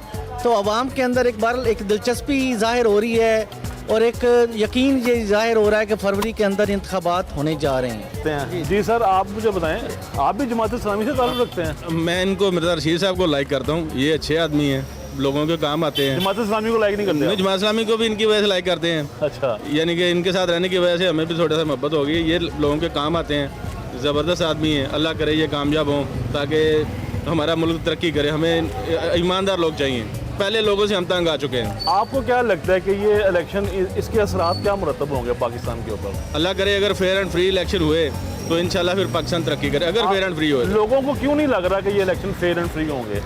बस असल में कोई सिस्टम कोई ऐसा चाह रहा है, अखबारात और ये जिस तरह भी आ रहा है कि जीतने वाली पार्टी का पहले अनाउंसमेंट हो रहा है कि ये जीतेंगे। इस वजह से ना थोड़ा सा दिल में ना धड़कन है कि शायद फेयर इलेक्शन ना हो। पाकिस्तान में वैसे अनफेयर इलेक्शन होते हैं आपके ख्याल में? अल्लाह करे फेयर हो जाए। मैंने जो सवाल किया उसका जवाब नहीं मुझे मिला। नहीं, आज तक कभी फेयर नहीं हुए। सर क्या कहते हैं आप, 8 फरवरी का जो इलेक्शन अनाउंस हुआ है वो पाकिस्तान के हालात में क्या चेंजेस लाएगा? मैंने वार्ड 2 से पाकिस्तान मुस्लिम लीग काफ से इलेक्शन लड़ा है।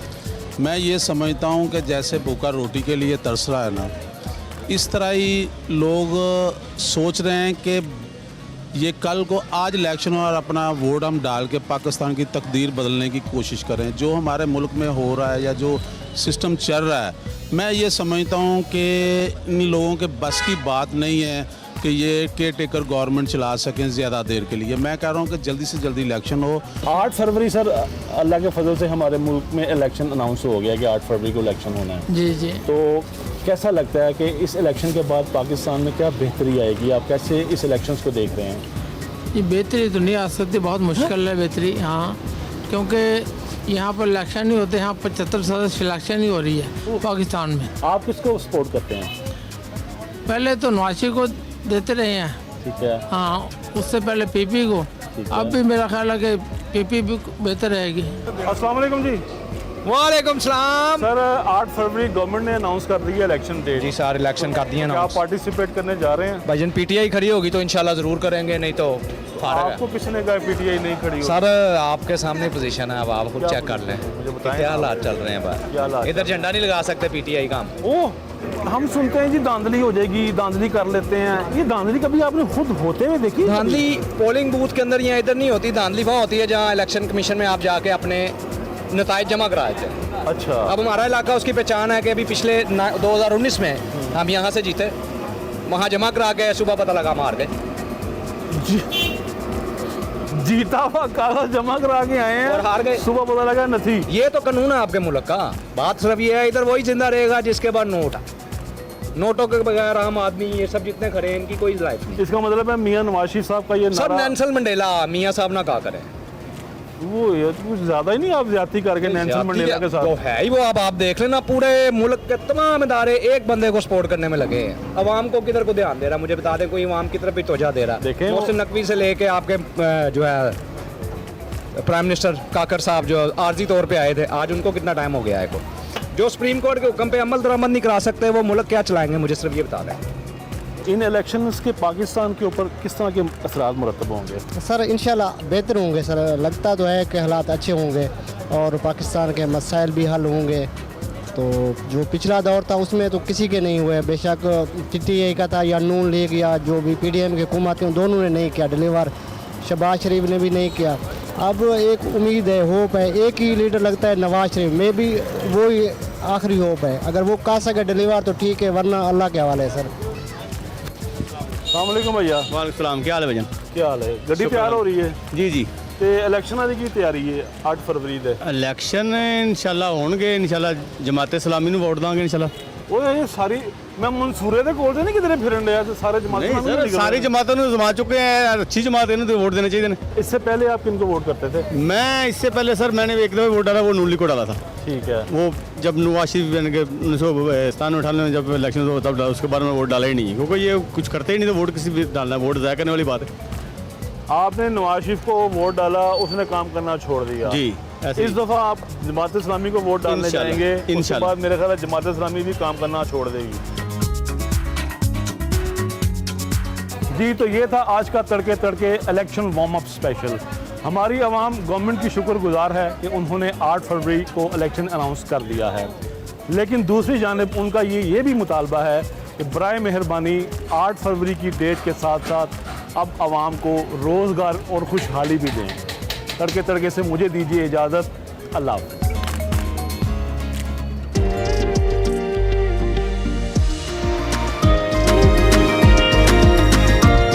Welcome back to Expresso. बात कर लेते हैं कुछ मईशत के हवाले से। पाकिस्तान और IMF के दरमियान इस वक्त 3 अरब डॉलर के स्टैंड बाय एग्रीमेंट की दूसरी किस्त पर जो IMF का जायजा मिशन है, वी ऑल नो दैट 2 नवंबर से पाकिस्तान में मौजूद है। हम इस पर बात भी कर चुके हैं और इस पर पाकिस्तान और IMF के दरमियान इस वक्त टेक्निकल लेवल के ऊपर जो मुज़ाकरात हैं वो जारी हैं। अब इनफैक्ट मुकम्मल हो गए हैं और अब जो पॉलिसी सतह के मुज़ाकरात हैं वो आज से शुरू हो रहे हैं। This is a very important phase. अब इतलात ये हैं कि जो हुकूमत और IMF है इसका जायज़ा मिशन, इनके दरमियान मुज़ाकरात बड़े अच्छे माहौल में हो रहे हैं, अच्छी बातचीत हुई है। पाकिस्तान ने भी जो अपने चैलेंजेस हैं उनको खुलकर IMF के सामने रखा है, उनको किया है। दूसरी जानिब IMF इन इक़दामात पर जो इससे पहले पाकिस्तान कर चुका है उसने इत्मीनान का इजहार किया। खबरें ये आ रही हैं।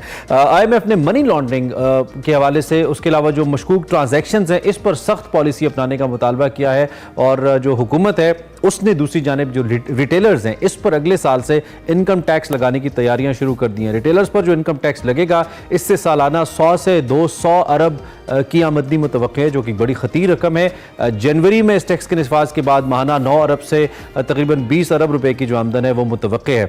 FBR ये भी कहता है दूसरी जानिब ये जो मुजव्वज़ा टैक्स है ज़िली अफसरान के ज़रिए इसको वसूल किया जाएगा। परचून फिरोश जो हैं इन पर टैक्स का निफाज कारोबार के मकाम, किराया, औसत आमदनी के तहत लगाया जाएगा। आई मीन आप कहाँ पे कारोबार करते हैं, आपकी आमदनी कितनी है, इसके मुताबिक आपसे टैक्स दिया जाएगा। This is what FBR says. और ये टैक्स पूरे मुल्क के जो रिटेलर्स हैं इन पर लगेगा। आगाज़ इसका बड़े शहरों से होगा। इसका फैसला होना अभी बाकी है कि ये इसका मैकेनिज्म क्या होगा। बहरहाल ये भी जो मुतज़ाद खबरें आप तक पहुंचा रहे हैं। पाकिस्तान में जी रिपोर्टली इस वक्त 4,40,00,000 से ज़ायद ऐसे रिटेलर्स हैं जो कि रजिस्टर्ड हैं और मईशत का 19% हैं जो ये चला रहे हैं। दूसरी जानिब जो स्टॉक मार्केट है वो रिकॉर्ड पर रिकॉर्ड कायम कर रही है। 56,000 की जो हद है इंडेक्स वो अबूर कर गया है। क्या इसको रिटेन रख पाएगा, क्या ये सस्टेनेबल है, ये जो इस वक्त तेज़ी हम देख रहे हैं, या सस्टेनेबल नहीं है, इस पर हम बात करेंगे क्योंकि दूसरी जानिब जो शरह सूद है वो बहुत ज़्यादा है और क्या वो सरमायाकारों को सस्टेनेबिलिटी की तरफ राग़िब कर पाएगी या नहीं, मुश्किल लगता है बज़ाहिर। डॉक्टर खाकान नजीब हमारे साथ मौजूद हैं, मईशत के माहिर हैं, उनकी ज़रा एक्सपर्ट ओपिनियन शामिल करते हैं, उनसे पूछते हैं कि वो इस मामले पे हमें क्या गाइड कर सकते हैं। डॉक्टर साहब, thank you very much for joining us. सुबह खैर, आई होप आप ठीक ठाक हैं। इस वक्त जिस माहौल में IMF के साथ बातचीत हो रही है, आपके पास यकीनी तौर पे हमसे बेहतर अंदर की खबर होनी चाहिए। सीइंग द एटमॉस्फेयर, कैसा एटमॉस्फेयर है, is it positive so far? So Imran, thanks for having me. देखें, पाकिस्तान को IMF से इस वक्त कोई राह फरार नहीं। पाकिस्तान की जो इस वक्त एक्सटर्नल नीड्स हैं वो IMF की अम्ब्रेला के अंदर मोर कंफर्टेबली पूरी हो सकती हैं और लोगों को तकलीफ कम होगी अगर ये अम्ब्रेला रहेगी। जब भी IMF की अम्ब्रेला जो है पिछले दिनों में विड्रॉ हुई है तो डिफिकल्टी ज्यादा हुई है। गिवन दैट 30 सितंबर के अहदाफ पे ये इस वक्त का जायजा बेस्ड है।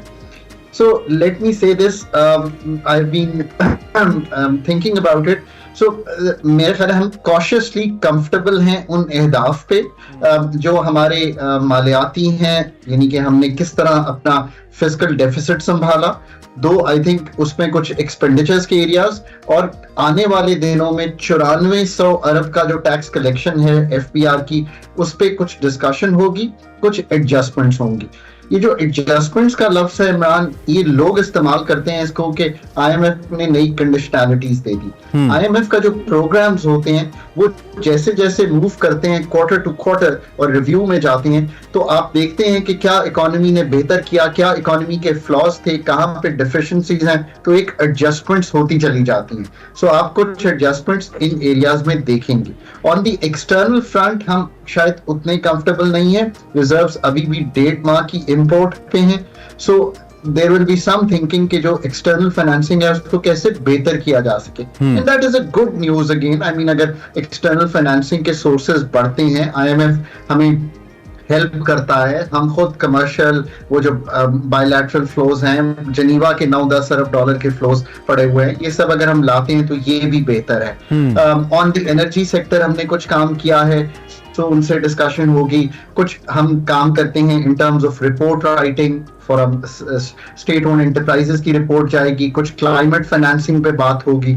सो ऑल इन ऑल अगर आप इस चीज को देखें तो ये एक पिक्चर ऐसी है कि हम कॉशियसली मूव करते हुए, लेट्स होप के विद सम एडजस्टमेंट्स, ये जो इस वक्त का जायजा है एक्सटर्नल फाइनेंसिंग को पूरा करते हुए आगे बढ़ेंगे। इसी का जो कंफर्ट है, आपने थोड़ी इकोनॉमी में भी देखा है कि थोड़ा सा लार्ज स्केल मैन्युफैक्चरिंग भी चली है, agriculture has perform better, wheat crop अच्छी आ रही है, कॉटन अच्छी आ रही है, राइस इज कंफर्टेबल। अगर आप इन चीजों को देखेंगे और कंबाइन करेंगे with a cautious comfort on IMF, तो आप ये कह सकते हैं कि मुल्क जो है the worst of instability is over. हम मैक्रो इकोनॉमिक स्टेबिलिटी की तरफ तो नहीं बढ़ रहे बिकॉज अभी भी इन्फ्लेशन बहुत ज्यादा है, बट उसकी तरफ बढ़ने से मतलब है कि हम बहुत तेज रफ्तारी से नहीं जा रहे, but we are inching towards that. कम से कम मजीद नेगेटिव साइड पे हम नहीं गए, कम से कम ये हम कह सकते हैं। बिल्कुल ठीक है। अच्छा, दूसरी जानिब दो ही बड़े इंपॉर्टेंट जरिए हैं कि एक तो हम इंटरनल अपनी जो economic activity as you said large scale manufacturing की तरफ आपने इशारा भी किया, उसको हम थोड़ा सा पुश मिले उसको, और वो ऐसे मिल सकता है कि हम एक अच्छा एटमॉस्फेयर दें, जो इंटरेस्ट रेट हमारा बहुत ज़्यादा विद द टाइम वो कम हो, इन्वेस्टमेंट हो और इकोनॉमिक एक्टिविटी चले, वो पहिया चले जो हमारा बहुत स्लो डाउन हो गया। और दूसरी जानिब फिर हम जो बाहर से आने वाली इन्वेस्टमेंट्स हैं उनको अट्रैक्ट करें। उसको अट्रैक्ट करने के लिए हमने मुल्क के जो हालात हैं, जो ओवरऑल आउटलुक है वो बेहतर करना था। मैं सबसे पहले मैं FDI की बात करना चाहता हूँ, क्या हम उसको अट्रैक्ट करने के लिए उस माहौल जिसको हमें दिखाना चाहिए उसकी जानिब हमने कदम बढ़ाया है? कोई पिक्चर हमने पेंट करना शुरू कर दी है? Positively seeing our election date is announced, हमारी सियासी सूरत हाल थोड़ी सी कंपैरेटिवली जल्द से जुलूस कम हो गए हैं, तो क्या हम उस जानिब थोड़ा गए हैं कि जो बाहर का इन्वेस्टर है वो सीइंग हमारी स्टॉक एक्सचेंज सोचना शुरू कर दे कि थोड़ा मैं दोबारा जाऊँ इस मार्केट की तरफ? पाकिस्तान बहुत अच्छा परफॉर्म कर रहा था पहले। तो हमने पहले बात की सारी के डेट इंस्ट्रूमेंट्स लाने हैं हमने पाकिस्तान जो IMF और बाकी सारे, तो आपने अच्छा कहा कि एक दूसरे फ्लोज भी तो होते हैं, वो होते हैं नॉन डेट क्रिएटिंग फ्लोज। और एक्सपोर्ट और रेमिटेंस के बाद दो ही वो बड़े फ्लोज हैं, एक FDI और एक हमारी जो फॉरेन पोर्टफोलियो इन्वेस्टमेंट आती है जो स्टॉक मार्केट में। ठीक है। तो अब FDI के लिए एक तो आपने ये कहा कि आपने बहुत अरसे पहले एक BOI बनाया, पर जैसे हम अदारे बनाते हैं बट वो उस तरह फंक्शनली कामयाब नहीं होते, आप नहीं अट्रैक्ट कर सके। FDI 1.5-2 अरब डॉलर से ऊपर पिछले 10 साल देख लें नहीं गए। सो अब आपने एक SIFC का मैकेनिज्म बनाया जो कि एक इंस्टीट्यूशनल फ्रेमवर्क है जिसमें आप जो क्लॉग्ड आर्टरीज हैं पाकिस्तान की, जिसमें फाइलें स्लो मूव करती हैं, इनर्शिया है, उसको बाईपास करके एक वन विंडो सी क्रिएट करना चाह रहे हैं for the foreign investor. And I keep saying this कि they must also think about the domestic investor which they are now।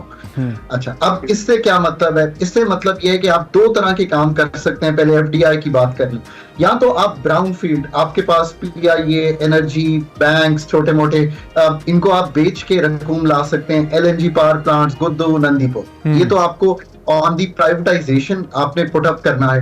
दूसरा रेकोडेक में आ रही है एक सऊदी इन्वेस्टमेंट, उस पर बात चल रही है, उसके इर्द गिर्द बहुत सा माइंस एंड मिनरल्स का पोटेंशियल है। एग्रीकल्चर का पोटेंशियल 9 मिलियन हेक्टेयर है जो पाकिस्तान में इस वक्त कल्टिवेट हो सकता है, नहीं हो रहा। चोरिस्तान में डेजर्ट को आई थिंक लेवलिंग की जा रही है।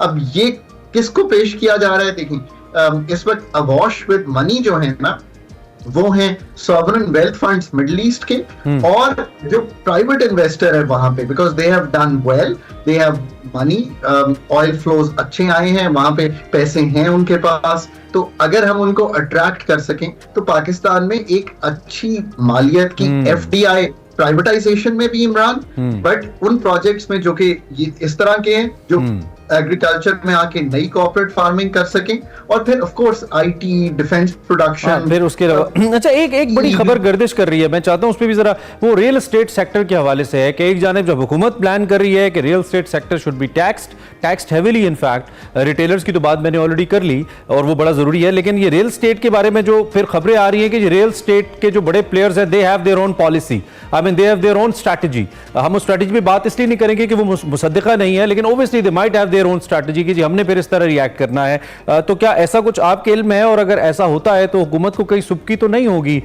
या क्या हुकूमत या IMF के लिए कन्विंसिंग होगा फिर वो सेक्टर जो कि हमारे लिए एक बड़ी अमाउंट जनरेट कर सकता है टैक्स की सूरत में? सबसे बड़ा कारोबार पाकिस्तान में वैसे रियल स्टेट का ही है, तो इसको आप कैसे देखना है?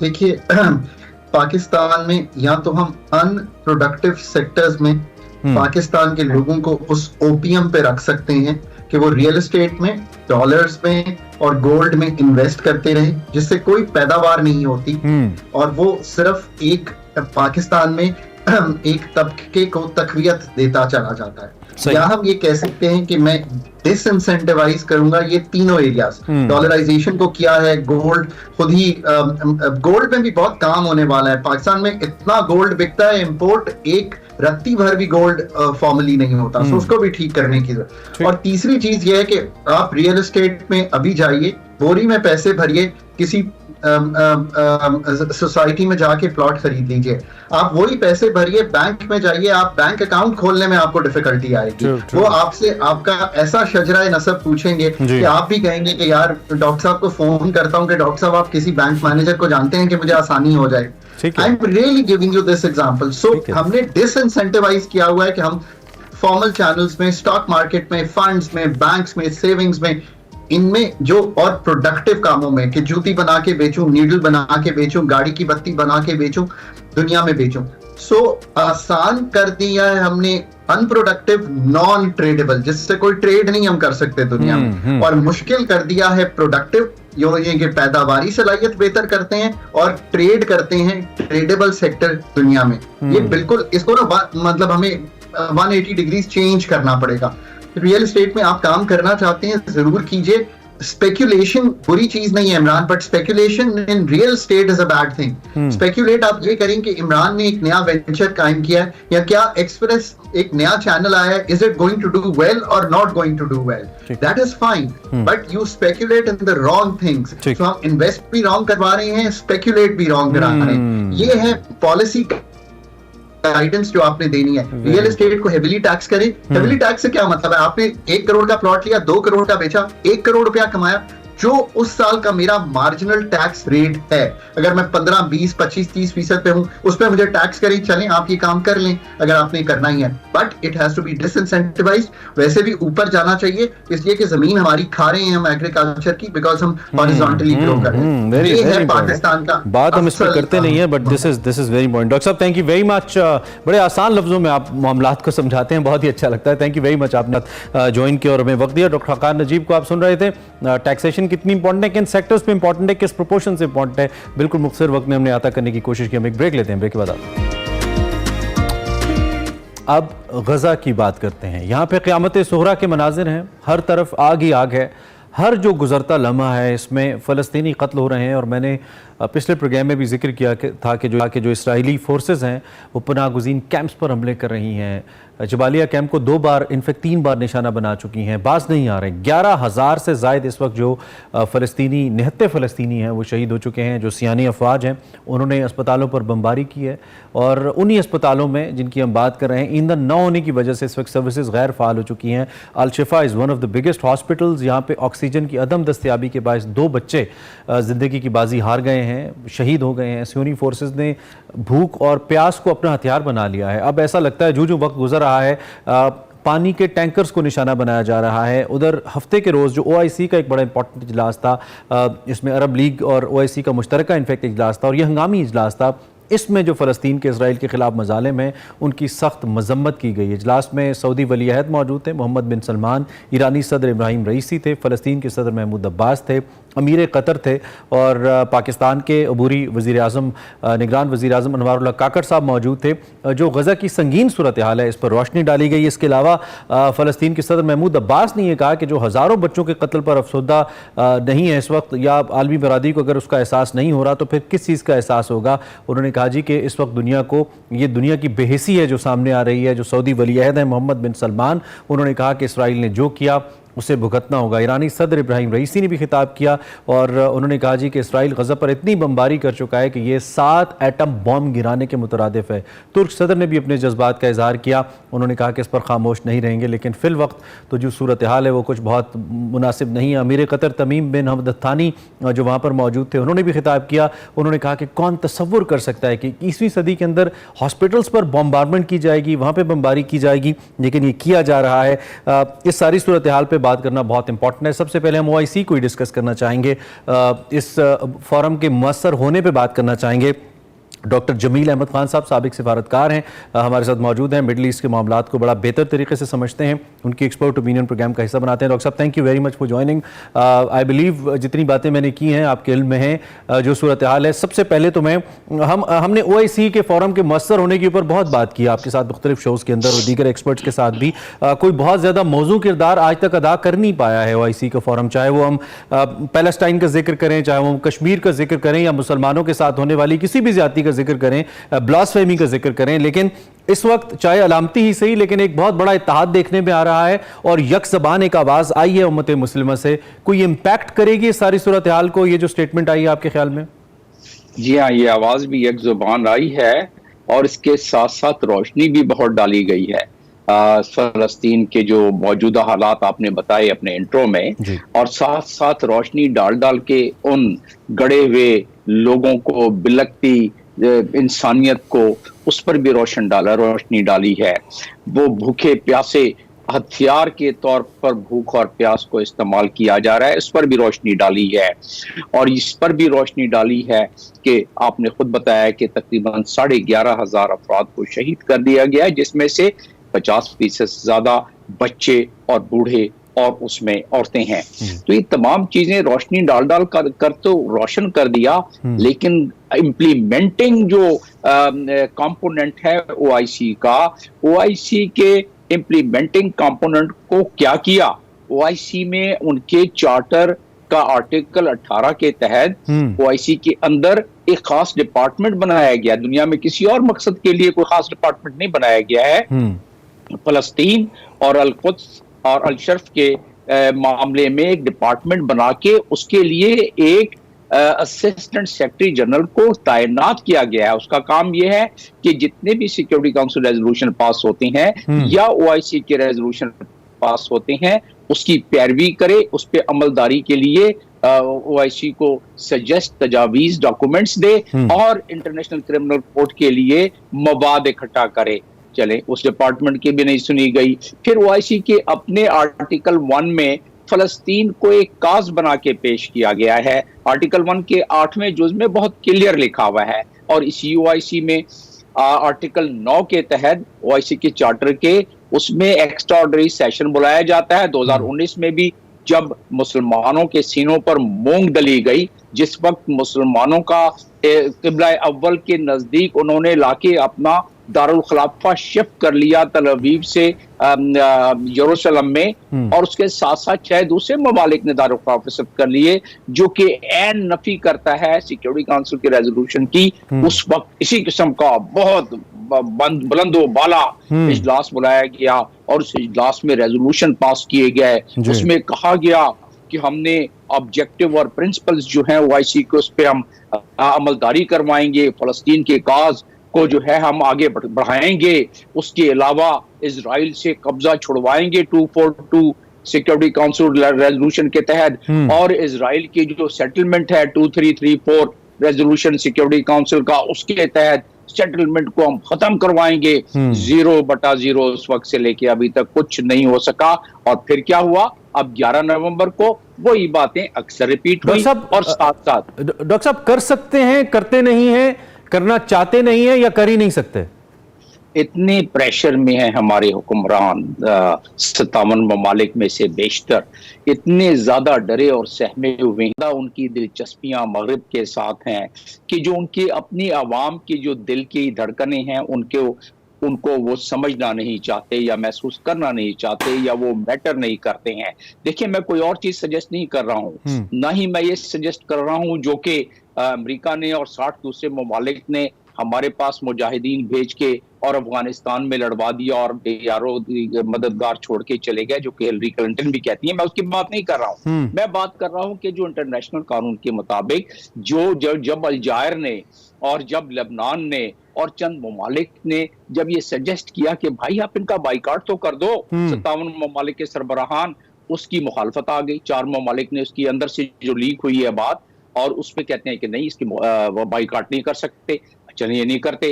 फिर उन्होंने कहा कि चले आपके ऊपर फिजाई जो रास्ते हैं वो बंद कर दो, जो हथियार लेके जा रहे हैं जहाज उनको रोक दो। उन्होंने इस पर भी इत्तेफाक नहीं किया। तो ये तमाम ये जो बड़ी बातें जो थी, और फिर कहा गया कि भाई इंटरनेशनल क्रिमिनल कोर्ट के लिए ये केस रेफर कर दो। देखिए, इंटरनेशनल क्रिमिनल कोर्ट में रेफर करने का केस 3 तरीकाकार हैं। पहला ये कि कोई भी कंट्री जो है मेंबर और नॉन मेंबर शवाहिद के साथ भेज दे केस इंटरनेशनल क्रिमिनल कोर्ट को। दूसरा ये है कि ग्रुप की शक्ल में, यानी कि जैसे OIC है जो कि बनाई गई है अक़वाम मुत्तहिदा के चार्टर के मुताबिक, OIC अगर एज अ ग्रुप वो भेजती है कि जी ये वॉर क्राइम बनता है, एविडेंस तो सारी दुनिया देख रही है, वो भी नहीं किया। डॉक्टर साहब, फिर हम ये समझे, एक तो आपने इन ममालिक को बहुत अच्छे तरीके से आपने इनकी क़यादत के ऊपर बात की, एक्सपोज हो रहे हैं। कुछ ममालिक में तो डेमोक्रेसी है ही नहीं, लेकिन कुछ ममालिक इन 57 में से डेमोक्रेसी का प्रचार करते हैं। आई वॉन्ट नेम एनीवन, हमारे सारे दोस्त हैं मुस्लिम ममालिक, लेकिन अब मुझे लगता है कि वही दोस्त है जिसके पास कहते हैं ना कि जदे कमले भी सियाणे, जिसके पास पैसा है, जिसके पास वसाइल हैं, उस मुल्क के सब दोस्त हैं, अदरवाइज किसी का कोई दोस्त नहीं है। लेकिन दूसरी जानब मैं आपकी तवज्जो वेस्टर्न कंट्रीज की तरफ दिलाना चाहता हूं। उनके भी कल लंदन में बहुत बड़ा मुजाहिरा हुआ, इसके पहले हमने टाइम्स स्क्वायर पे देखा, वॉशिंगटन के अंदर लोग निकले, पूरी दुनिया के अंदर लोग यूरोप के अंदर निकल रहे हैं। तो वहां के भी जो रूलिंग एलीट है या जो रूलिंग कम्युनिटी है वो सुनने को तैयार नहीं है अपनी आवाम की आवाज को, जिस जानिब आपने इशारा किया। तो should we take the meaning कि दुनिया में कहीं इस वक्त डेमोक्रेसी एग्जिस्ट ही नहीं कर रही, या अगर एग्जिस्ट कर रही है तो वो सिर्फ एंटायर मुस्लिम डेमोक्रेसीज हैं और कोई प्रो ह्यूमैनिटी डेमोक्रेसी कहीं एग्जिस्ट नहीं करेगी? हम ये समझे। आपके नाजरीन जानना चाहेंगे कि ऐसा क्यों है। दो चीजें मैं बताता चलूं। ऐसा इसलिए है कि जब इराक पर चढ़ाई की गई उस वक्त भी तो मिलियन से ज्यादा के मार्च इन्हीं शहरों में निकले जहां अब ये मिलियन मार्च से ज्यादा निकल रही हैं। इसका थोड़ा बहुत तो फर्क पड़ा है, और इस पे इलेक्शन पे फर्क पड़ेगा अमेरिका के, इस पे बाकी ममालिक के इलेक्शंस पे फर्क पड़ेगा, क्योंकि आवाम की आवाज बड़ी ही बुलंदो बाला जा रही है और पब्लिक प्रेशर पड़ रहा है, बॉटम्स अप प्रेशर पड़ रहा है। लेकिन ये क्यों नहीं करते हुक्मरान? ये तो बड़ा समझना जरूरी है। इन हुक्मरानों का अमेरिका में, यूके में, और ये जो बाकी 3 हमारे परमानेंट मेंबर हैं सिक्योरिटी काउंसिल के, उन तीनों में ऐसे ताने माने बुन दिए गए हैं। सहूनियत की जो तहरीक वजूद में आई थी 1897 में स्विट्जरलैंड में मीटिंग के बाद, उसके बाद फाइनेंशियल साइड पर, मीडिया साइड पर, सरकारी इदारों में और पार्लियामेंट, इनके जो पार्लियामेंट्स हैं उनमें इस तरीके से ताने बाने और जाल बुन दिए गए हैं कि उसकी वजह से ये हुक्मरान अपने फैसले करने में बड़ी हिचकिचाहट, क्या बल्कि मजबूरी महसूस करते हैं कि नहीं करें। आपको आखिरी चलते चलते मैं आपको बता दूं कि जब अमेरिका में इलेक्शन होता है तो एक फॉर्म लेके आ जाती है ये सऊनी तहरीक के लोग, कहते हैं इस पे साइन कर दो। उस साइन करवाने का मकसद ये होता है कि आप हमारे साथ एलिजेंस करोगे, और उस एलिजेंस के मुताबिक जब वो कांग्रेस में जाते हैं तो उनके खिलाफ नहीं बोल सकते। तो मैं ये कह रहा हूं कि तमाम इदारे कंट्रोल में, कांग्रेस कंट्रोल में, तो फिर कहां किसके लिए? मैं किसके हाथ पे अपना लहू तलाश करूं? मारूफ शायर मोहसिन नकवी का खूबसूरत मिसरा है। क्या कह सकते हैं? बात कर सकते हैं, दुआ कर सकते हैं, आगे आना चाहिए, बात करनी चाहिए। बिल आखिर कम से कम मुसलमान ममालिक का तो इस बात पर यकीन है कि देयर इज़ वन कोर्ट, एक अदालत है जिसके सामने हमने पेश होना है, जहाँ पे हम सब बराबर होंगे और जहाँ पे हमने जवाब देना है। जो आज ये जुल्म हो रहा है कि तुम कम से कम इसको ज़बान से तो रोक सकते थे, हाथ से तो रोक सकते थे, कल क्या जवाब देंगे अल्लाह की बारगाह में? इस पर बात करते रहेंगे, ब्रेक लेते हैं।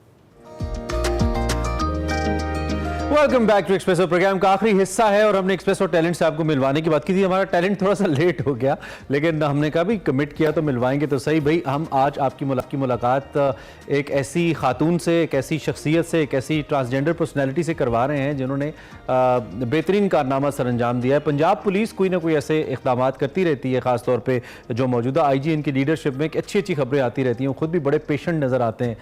कोई पुलिस का कांस्टेबल उनको बुरा भला भी कह दे तो वो जाके उसे गले लगा लेते हैं। रहते हैं। सो डॉक्टर उस्मान साहब ऐसी मिसालें कायम करते रहते हैं। आज हमारे साथ एक बावर्दी पहली ख्वाजा सरा मौजूद हैं जो कि पंजाब पुलिस में उनको तैनात किया गया है। लिबर्टी चौक में वाक़ जो खिदमत मरकज़ हैं वहाँ पर खिदमत सर अंजाम देती हैं, बतौर विक्टिम सपोर्ट ऑफिसर काम करी हैं और इससे पहले भी सोशल लाइन के अंदर बड़ा काम है इनका। मैं इनकी प्रोफाइल देख रहा था। ज़नाया चौधरी हमारे साथ मौजूद हैं, उनसे ज़रा बात करते हैं। Zanaya, welcome to espresso. आप कैसी हैं, ठीक ठाक हैं? जी मैं बिल्कुल सही हूँ। बहुत अच्छा लगा हमें आपके बारे में जान के, आपसे मिलके अब और भी अच्छा लग रहा है और वी बिलीव जो लोग आपको देख रहे हैं उनको भी और अच्छा लगेगा। Starting as a social worker और अब एक सरकार की वर्दी आपने पहन ली है, ये चेंज कैसा है ज़नाया? बहुत अच्छा चेंज है और जो कि मैं हमेशा कहती थी कि प्राइवेट सेक्टर हो, गवर्नमेंट सेक्टर हो, कहीं पे भी हो, लॉ इन्फोर्समेंट की जगह हो, तो हमेशा वहाँ पे मतलब हर सेक्टर के अंदर ट्रांसजेंडर पर्सन की विजिबिलिटी होना बहुत ज़रूरी है। तो I really want to appreciate Punjab police, doctor Usman Anwar, जिन्होंने वाकई आपने ऑलरेडी इतना अच्छे तरीके से एलैबोरेट किया, बताया कि सर ऑलरेडी किस तरह से माशाल्लाह चीज़ों के अंदर चेंज लेके आ रहे हैं और अच्छे तरीके से चीज़ें चल रही हैं। तो आप what kind of victims you support to? I mean उनका ट्रांसजेंडर होना जरूरी है जो लोग आपके पास आएंगे, या किसी भी किस्म का कोई विक्टिम है वो आपके पास आ सकता है एज पुलिस ऑफिशियल? कोई भी आ सकते हैं, जितनी भी वल्नरेबल कम्युनिटीज हैं, जिस तरह से ट्रांसजेंडर पर्सन है, डेफ एंड डम है, ब्लाइंड पर्सन है, उसके साथ साथ अपर डिसेबिलिटी के लोग हैं, या फिर ऐसे जो कि मुआशरे में जो कोई भी दुखकारे हुए लोग हैं, या फिर जिनको कोई पूछता नहीं है, जिनको मुआशरे में बहुत ज़्यादा चीज़ें मुश्किल से फेस करने को हो रही होती हैं, तो उन सब लोगों को हम लोग ना सिर्फ क्रिमिनल ऑफेंस में बल्कि उनके साथ साथ हम उनको हेल्थ फैसिलिटीज भी हम लोग देख रहे होंगे। जैसा बेगर्स हैं, उसके साथ साथ ड्रग अब्यूजर्स हैं, डोमेस्टिक वायलेंस है जो कि बेशक खवातीन के साथ हो या फिर किसी भी जेंडर के साथ, उन सब लोगों को हम लोग सपोर्ट करें। ओके, अब तक कौन से ऐसे नुमाया केसेस हैं जो आप हमें बता सकती हैं जिनको आपने हेल्प किया हो? What type of cases you might have been facing? किस किस्म के लोग हैं आपके सामने? अभी हमारे पास ट्रांसजेंडर कम्युनिटी के बहुत ज़्यादा केसेस हैं जो कि पहले बिल्कुल भी एड्रेस नहीं हो पाते थे या फिर रिपोर्ट नहीं हो पाते थे। उसके साथ साथ हमारे पास फीमेल से रिलेटेड भी हमारे पास बहुत ज़्यादा ऐसे केसेस आए हैं जिसमें खवातीन के साथ उनको हरासा करना या फिर इस तरह की बहुत ज़्यादा हमारे पास आई है। उसके साथ साथ inter community conflict in the community, specially in the transgender community हमारे पास केसेस आए, और फिर कुछ लोगों का लेन देन का या फिर उसके साथ साथ मुख्तलिफ मामला। अच्छा जरा, यूजुअली पूरा मैकेनिज्म चाहिए होता है ना केस को सॉल्व करने के लिए। पुलिस के अंदर तो एक मैकेनिज्म है, हमारी प्रोफेशनल पुलिस है, लेकिन उसमें आप बीइंग ट्रांसजेंडर एक ही हैं इसीलिए नुमाया भी हो रही हैं, लेकिन आपके लिए फिर क्या कोई अलग से मैकेनिज्म बनाया गया है? If you take a case, आप उसको कैसे लेके चलती हैं? हाउ जो सपोर्टिंग स्टाफ है, how it works with you, ये कैसे होता है फिर वहाँ पे? मैकेनिज्म क्या है? बिल्कुल, बल्कि मैं आपके क्वेश्चन के अंदर एक और चीज़ ऐड करती जाऊँ कि पूरे पंजाब के अंदर डिस्ट्रिक्ट वाइज हर जिला के अंदर ट्रांसजेंडर पर्सन को अपॉइंट किया गया है। यूनिफॉर्म वाइज अगर बात करें तो लाइक आई एम ब्लेस्ड कि मुझे वो फर्स्ट रिसीव हुआ। उसके साथ साथ अब आपने कहा कि किस तरह से, तो एक्चुअली हमारे मुआशरे के अंदर आप देखते हैं डिफरेंट एनजीओ काम कर रही हैं, डिफरेंट प्लेटफॉर्म्स हैं और हर जगह पे कहीं ना कहीं चीजें मतलब लोग तो काम कर रहे हैं लेकिन उसमें चेक एंड बैलेंस नहीं हो रहा, चीजों की चीजें बेहतर नहीं हो रही। तो हम लोगों के डिफरेंट जो पुलिस तहफ़्फ़ुज़ मरकज कायम किए गए हैं पूरे पंजाब के अंदर, और उसमें हम लोगों ने पंजाब पुलिस के ताउन से डिफरेंट जितनी भी एनजीओ हैं या उन सब लोगों के साथ MOU साइन किए।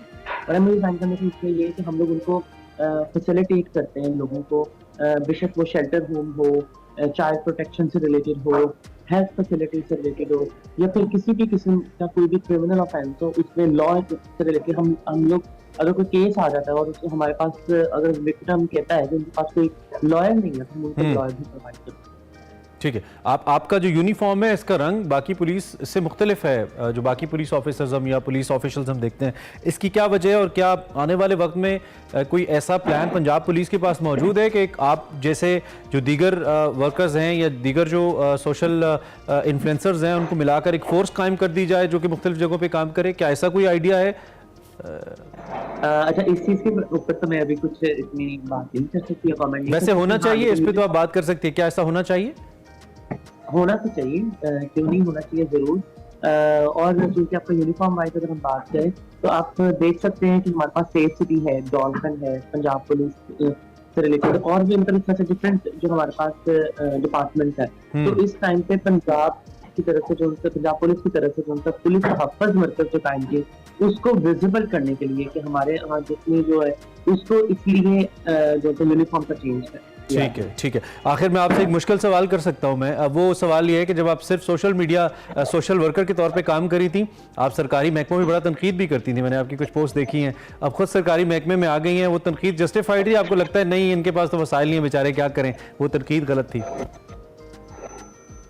सॉरी, आपकी आवाज़। मैंने कहा आप पहले जब बतौर सोशल वर्कर काम करती थी, बहुत सारे सरकारी महकमों पे तनकीद भी करती थी उनके रवैयों के हवाले से, जिसका राइटली आपको सामना भी करना पड़ता था आपकी कम्युनिटी को। अब खुद जब आप एक सरकारी महकमे का पुलिस का हिस्सा हैं, तो वो तनकीद ठीक थी? आपको लगता है नहीं वाकई इंटरनली बड़े वसाइल के मसले हैं, इस वजह से परफॉर्म नहीं कर पाती पुलिस इंटरनली? अब क्या ख्यालात है आपके यूनिफॉर्म पहने के? बिल्कुल सही आपने कहा कि आपको तनकीद करना तो बड़ा आसान होता है, लेकिन जब आप खुद सीट पे आते हैं तो आपको आइडिया होता है कि सीट की कितनी रिस्पॉन्सिबिलिटीज हैं और आपको कितना देख के उन चीज़ों को फेस करते हुए भी आपको उन चीज़ों में जाना पड़ता है। लेकिन आई एम ब्लेस्ड कि और विद ऑल दैट हमारे पास जितनी भी कम्युनिटी जो जितने भी VSOs हैं, विक्टिम सपोर्ट ऑफिसर्स हैं, सब लोग बहुत ब्लेस्ड हैं जो हमारे पास इतने अच्छे सीनियर ऑफिसर्स हमें हर वक्त हेल्प आउट कर रहे होते हैं। Trying their best, right right right. Zanaya, it's pleasure talking to you, बहुत शुक्रिया आपने हमें ज्वाइन किया, आपको देख के बड़ी हमें कुव्वत बड़ा हमें हौसला मिल रहा है, और आपकी जो अपनी कम्युनिटी है ट्रांसजेंडर कम्युनिटी, उनको ज़रूर ज़नाया से सीखना चाहिए भाई। द वे शी टॉक्स माशाल्लाह, यूनिफॉर्म के अंदर बैठी हैं, पाकिस्तान का एक ब्राइट फेस है, एक पॉजिटिव फेस है, and I appreciate Punjab police इस इनिशिएटिव के ऊपर कि उन्होंने इनको एम्पावर किया है। आई होप कि अपना रोल बेहतर तरीके से अदा करेंगी और वो सारी कमियाँ जो रह गई हैं उस पर अपना किरदार अदा करेंगे। प्रोग्राम खत्म हो गया, आपसे कल मिलेंगे। Give us your feedback till tomorrow. Allah ने के बानो मेहरबान।